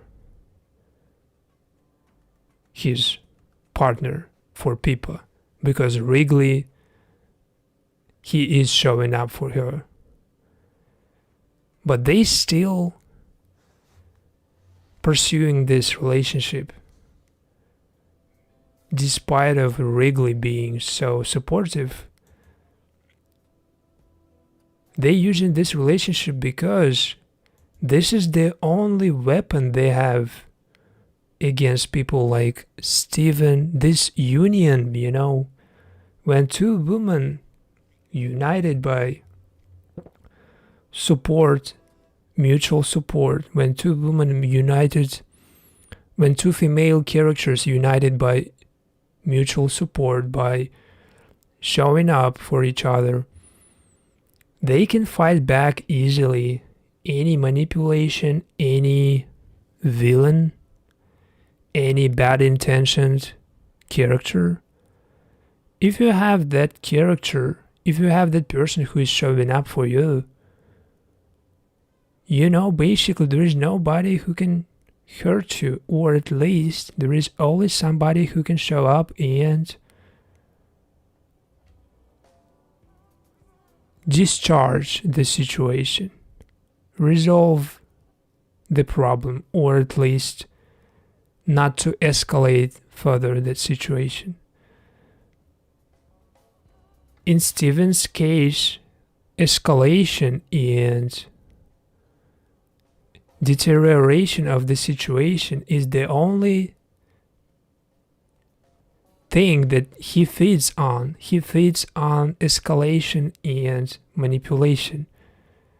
Once situation got escalated, he can feed on that because he knows how to survive in escalation. He knows how to survive in a situation when things got escalated. For example, Diana in her pregnancy, this is kind of escalation. For Steven, this is an opportunity to feed on this. He went to Diana to basically escalate the situation, not to discharge the situation, not to de-escalate. He went to confront her instead of saying just, thank you for your decision. If you want to abort that baby, if you don't think that I'm a good father, it's your decision. Instead of that, he escalated the situation, but he made it look like he cares about that baby. So he not just confronted her. He tried to come off as caring, supportive future father of their baby that she basically made a wrong decision, that this abortion is something he doesn't support. Maybe basically Diana thought basically that Steven would appreciate this abortion because Steven didn't want to become a father. Basically, maybe Diana wanted to kind of go ahead, you know, and make things before even Steven found out that he was going to be a father. She already decided to make this abortion before even he found out. But because now Diana has people, if you have that person who is showing up for you, it's already enough. And you can make big decisions. You can make big decisions like Diana basically decided to abort Steven's baby because she is in a good spot right now. She is with a person who is showing up for her and who is supporting her unconditionally. This is why she is so ready to make the decision. This is why she's not even telling or even thinking about telling Steven. Because somebody is showing up and making her confident. If she was alone, if you are alone, you are not able to make those decisions so fast. You will think twice before doing so. Because there is no confidence. There is nobody show up for you. There is nobody to support your decision. And especially when you basically dealing with somebody like Steven, you will basically doubt if it's worth to go against him again and to abort his very baby, and him being upset about that abortion is probably gonna be a huge stopper for you, because why to deal with somebody who hurt you before if you already know it's gonna be a problem again? So you're probably gonna avoid this situation. But because you have that one supportive person who is showing up for you, like Diana has Pippa, and Pippa has Wrigley. This is like a chain, you know. They showing up for each other. And Pippa showing up for Diana, and Wrigley showing up for Pippa. This is like chain that works perfectly. And they have no problem being in this kind of relationship. But since Steven has no leverage, nobody to manipulate, let's imagine the only person basically you was scared by, the only person you feared, the only person you basically thought that that person was so scary, and right now this person has nobody to scare, nobody to manipulate. For that person, it's a huge dilemma, because he used to have somebody to manipulate. He used to have somebody to threaten, to downplay, and now basically he feels so left out. His very girlfriend Lucy fight back. He can be that aggressive. So he found the only person in this situation who he still can manipulate and threaten. And in your case, it's more likely that person will go to somebody from your past, from your friend circle and trying to hurt that person, because now you cannot be hurt. Now you can fight back. So that person basically will go to somebody from your past. And Steven went to that person, Max. He found that the only option, the only person to hurt at this point. But even that person ignored him. So that means basically even people who basically not even related to your life anymore, they can easily fight back that person whom you were scared before. Scared by that person. Now everybody can fight him.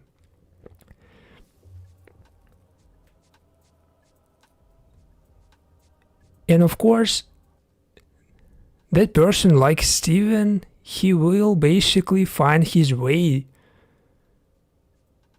He will find his new victim. He will find somebody eventually to hurt. He will try and he will find, because there is always somebody who is not ready for this, you know.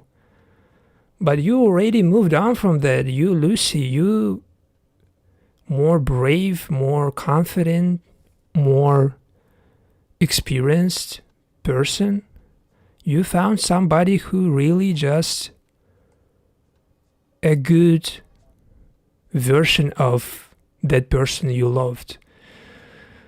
You found somebody who is not just manipulative in situations basically when it doesn't necessary.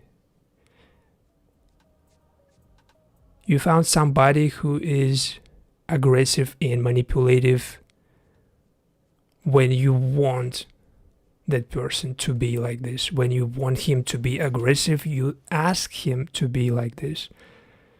So Lucy found this person, and Alex can be the way she wants. He can be aggressive when she asks him to be. She can be...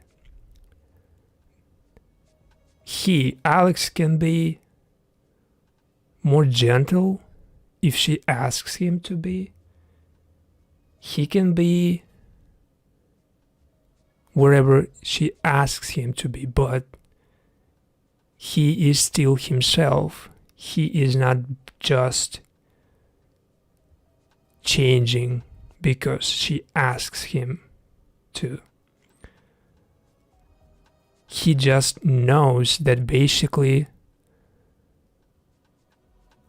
Lucy, she is the only one in charge of her life, and she is the only one who can basically ask things she wants, not anybody else.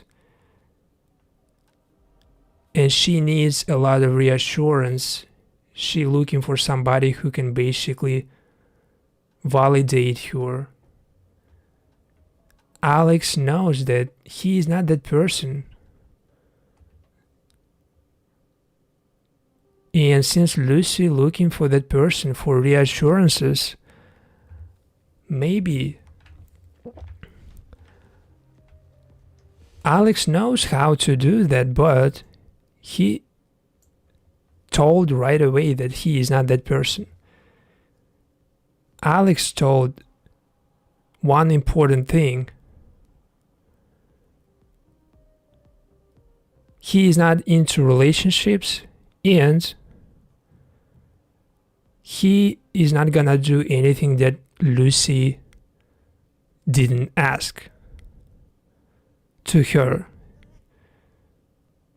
He made it clear that in this relationship, Lucy chooses the way it goes. The way it goes,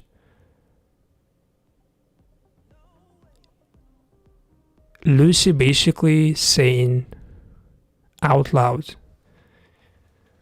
I want this, and maybe this, and maybe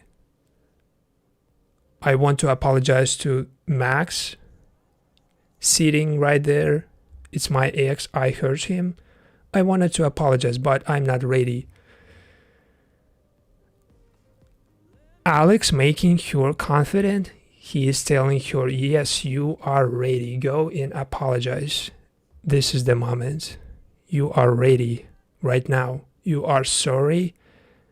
And if you're not sorry, you will not go and apologize.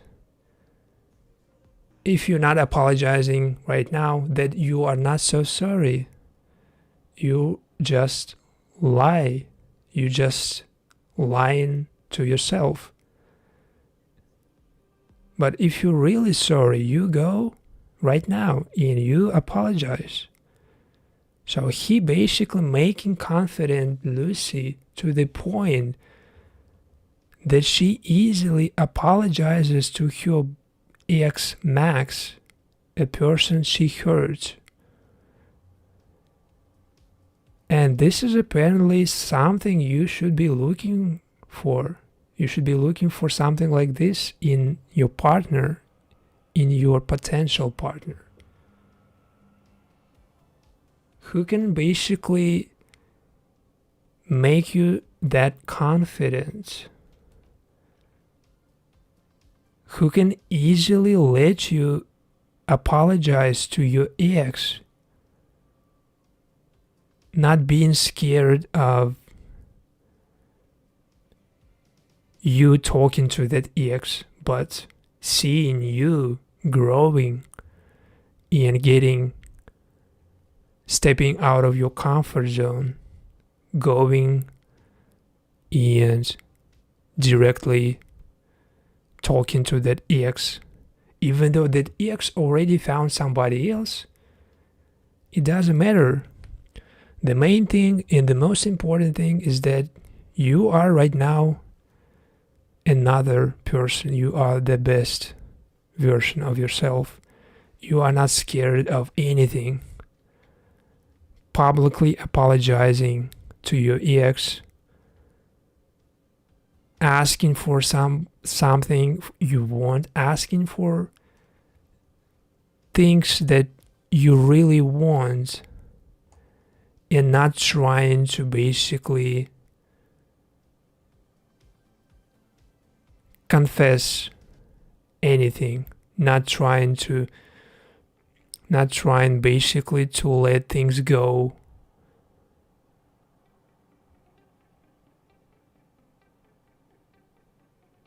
By accident, and basically control everything. Right now, you are not letting somebody dictate how things go. Right now, you are not letting that person who basically manipulated you dictate the way you live your life, the way you spend your time, the way you introduce yourself, the way you show up on public, the way you prioritizing your time. Right now, since you found that person, in Lucy's case, Alex, he is that basically solution. He found this. Alex basically found this situation, not just reunion with his old friends Bree, but he found this situation as a perfect way basically to show his best skills, to show his best side, to show his most important side. And for Bree, basically, there is still a secret that she is not aware of that secret between Lucy and Steven is gonna be revealed at some point, but apparently at her wedding, Steven, of course, now he left with no leverage.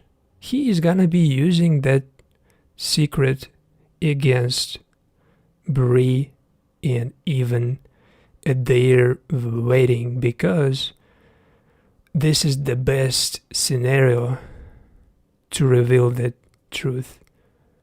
He knows basically there is no other situation to hurt that people more than their own wedding, to reveal basically that even wasn't so faithful at his own wedding. It's something basically Steven can easily, execute. And at the end of this last episode, episode 4, we already know that he is gonna do that. He even grabbed his phone. He was doing something like he was ready to send that message.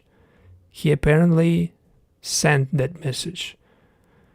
But the way Bree is gonna react to that message, the way Bree is gonna react to the truth, apparently it's not gonna be the same that basically Steven thinks he's gonna react. Because she already told Steven that nobody perfect. And it could be stupid if she thought that basically Even is perfect. Maybe she knows something. Maybe she feels something. And the only leverage that Steven has right now is not gonna work just because another person, Bree, she already decided that nobody perfect. She already prepared for something like this to be revealed. For Steven, it seems like a huge revelation, like something that is gonna just explode and ruin their wedding. But what works for one person not necessarily works for another. This is why nobody buys Steven's manipulations anymore. Even Lucy's exes like Alex, Lucy's exes like Max, this bartender, he's just ignoring Steven and his bullshit. So this makes Steven even take his money and just leave and not pay for his drink. So he feels like he has zero leverage, but not to pay for his drink is the only way to hurt that person. It's ridiculous. It's like falling so low that you're resorting to not paying for drink to hurt that person, because you cannot hurt him with your words, because you cannot hurt that person with your actions. Like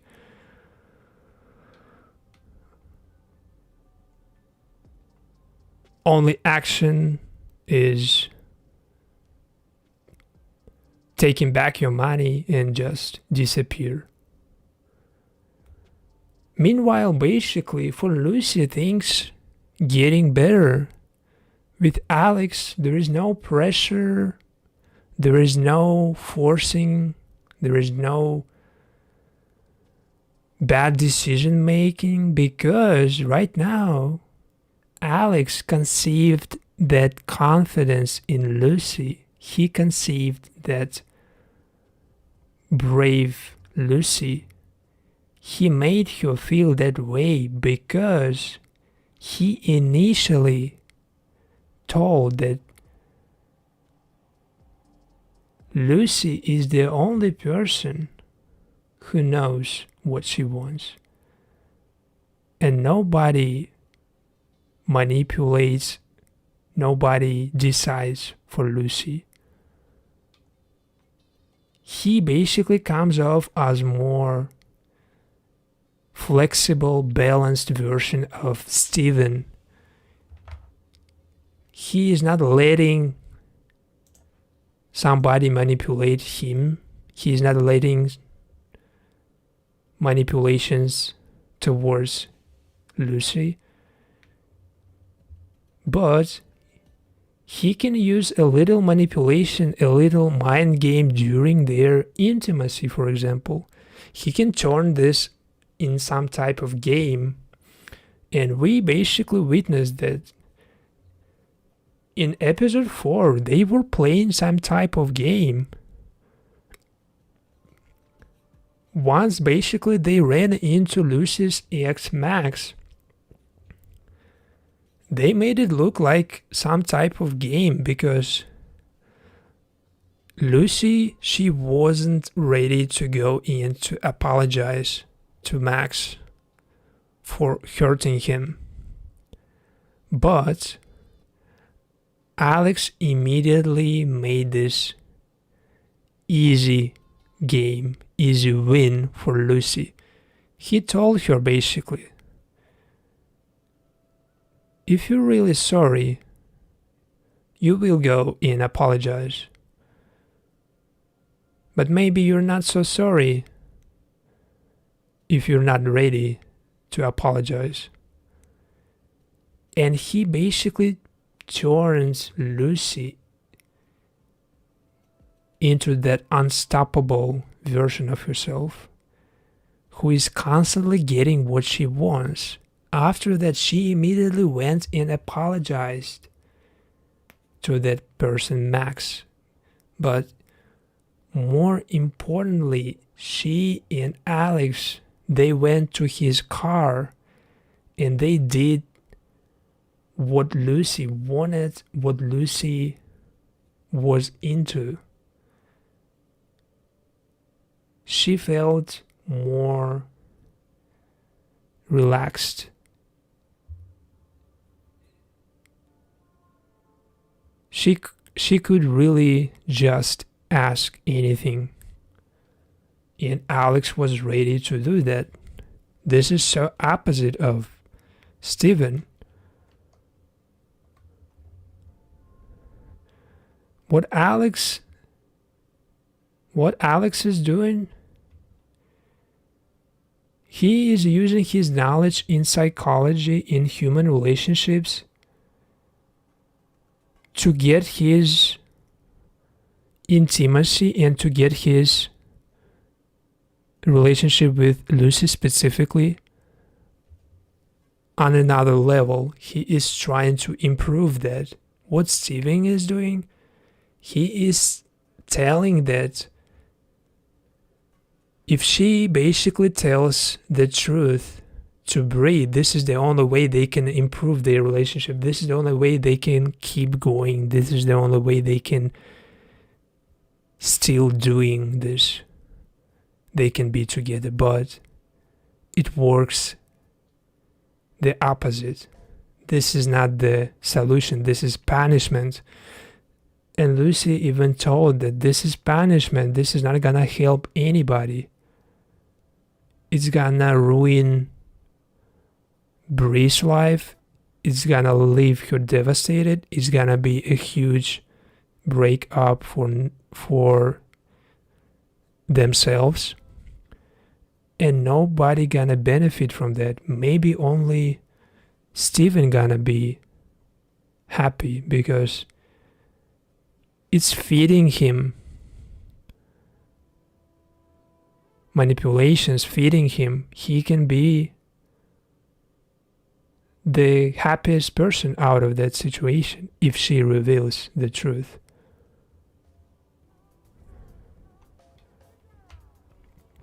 But she basically rejected revealing the truth. So now we know the only way for Steven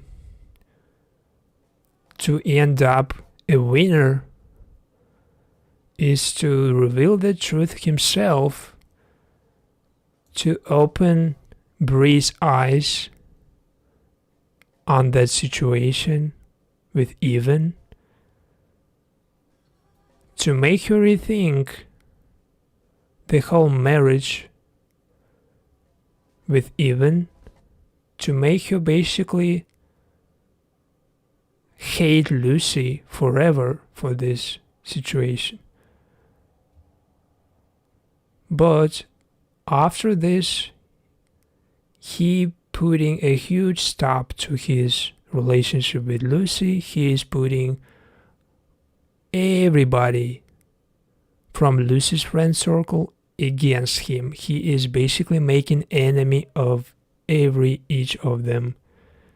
Even his friend Evan is gonna be his enemy after this, because he's gonna do that at his wedding, and this is the worst you can expect from your friend, to make this surprise at your wedding and not to tell you in private.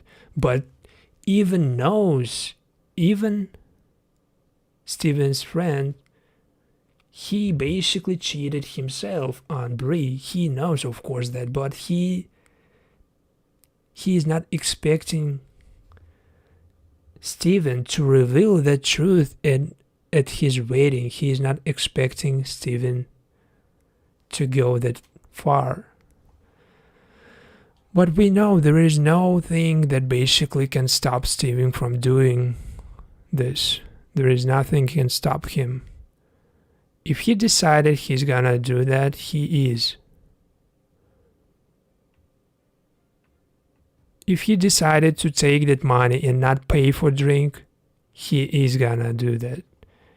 If he decided that he is gonna record Lucy on camera and make her confess, he is gonna do that. But what he didn't expect from Lucy is right now she is deciding and she is doing what she decides, what she chooses. Right now, Steven basically has no idea about Alex. He has no idea who Alex is, and he has no idea Lucy with Alex. He has no idea basically there's somebody as strong, as smart as he is on Lucy's side. Right now there is a huge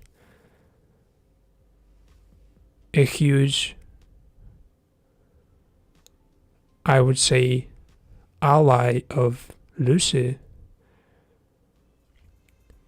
who can be a huge problem for Steven,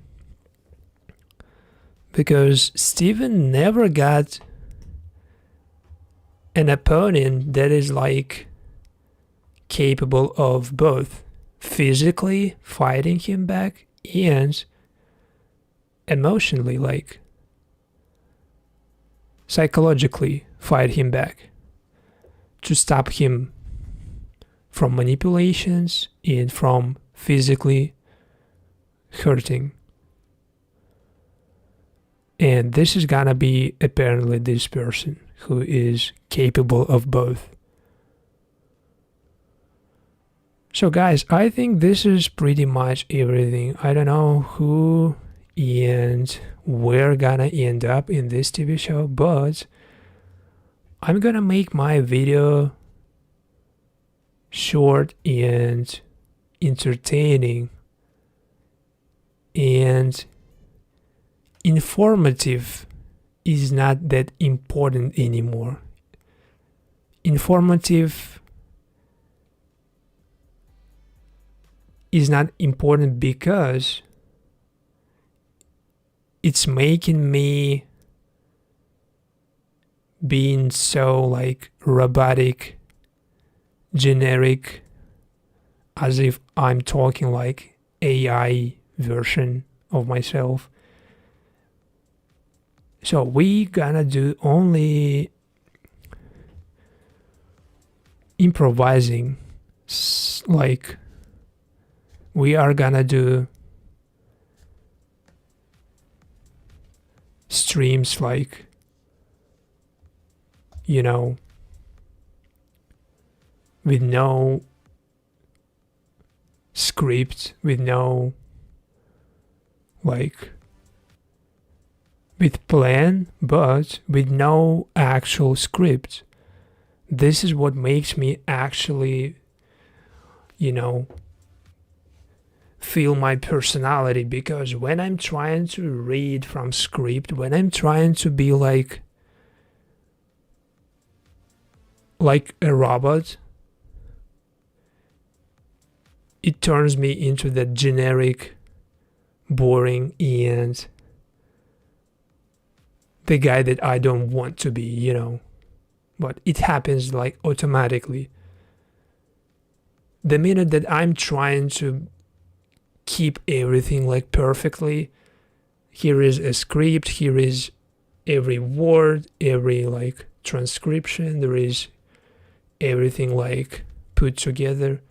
I think now I'm prepared, but it's immediately turning into chaos. It's like downplaying my personality because I'm trying to be like that robotic retailer. I'm trying to like keep every fact, keep every twist in my head, and I'm trying not to let my personality overshadow that, you know, facts from that script, not to overshadow or not to make inaccurate some facts from TV shows. So this is like constant fighting of my personality, my spontaneous personality, and that generic, boring personality that I'm not gonna be, because I don't want to be that. And I realized that basically it's better to make mistakes and not to know what your next move gonna be, not to be like, you know, Steven guy who always know his next move, but to be a little bit more spontaneous, relaxed, and never letting your personality being overshadowed by any, you know, standards or like, I don't know, anything. So this is why we doing streams like this, and in future I'm going to keep them this way. At least as for now, we are gonna be doing this format every time. If you like it, you can still vote for your favorite characters. You see a poll for couples: Alex, Steven, Diana, Pippa. Right now, if you click on any of those couples, the number on the screen goes up for your chosen couple. For example, Alex and Lucy, they got voted 4 times, with 1 time or 2 from me. I voted from different accounts because I wanted to test this, you know, new poll. And right now it works.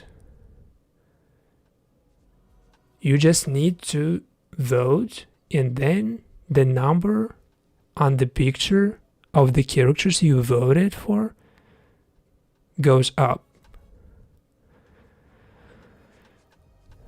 So this is something I'm going to I'm going to keep consistently, because it makes interactions, it makes streams not just to be me talking and you sitting there listening for 15 seconds and then leaving, and nobody just stays for the rest of the stream.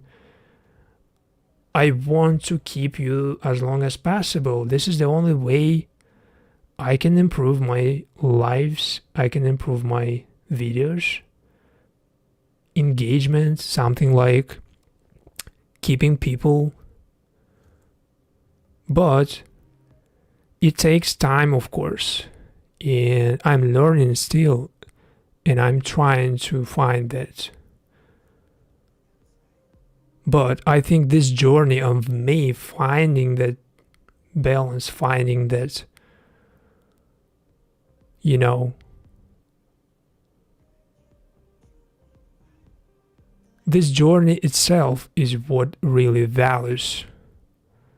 Not the content, not the scripted lives, retelling, generic reading of plots, perfectly planned videos. All that just don't matter. The only thing is really important is just the whole journey. And I want to make this journey witnessed by people, not just me sitting and talking to nobody. Even if one person watching right now, I know that that one person can drop like, can vote. I know that that person can comment, because I want that person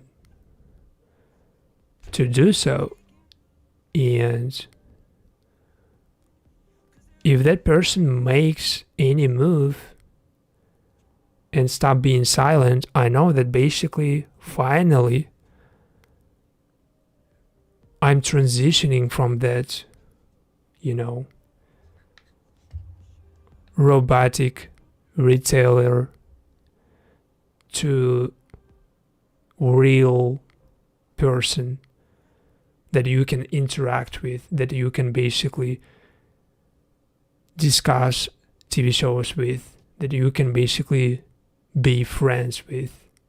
This is what I want. I'm not just trying to like explain you obvious things that you already know. You are not that stupid because you already understand how things work in TV shows. But anyway, thank you. And I hope next time you will be more confident in yourself, and you will at least show your support, because it will basically improve everything for me. So thank you for watching. See you next time. Goodbye.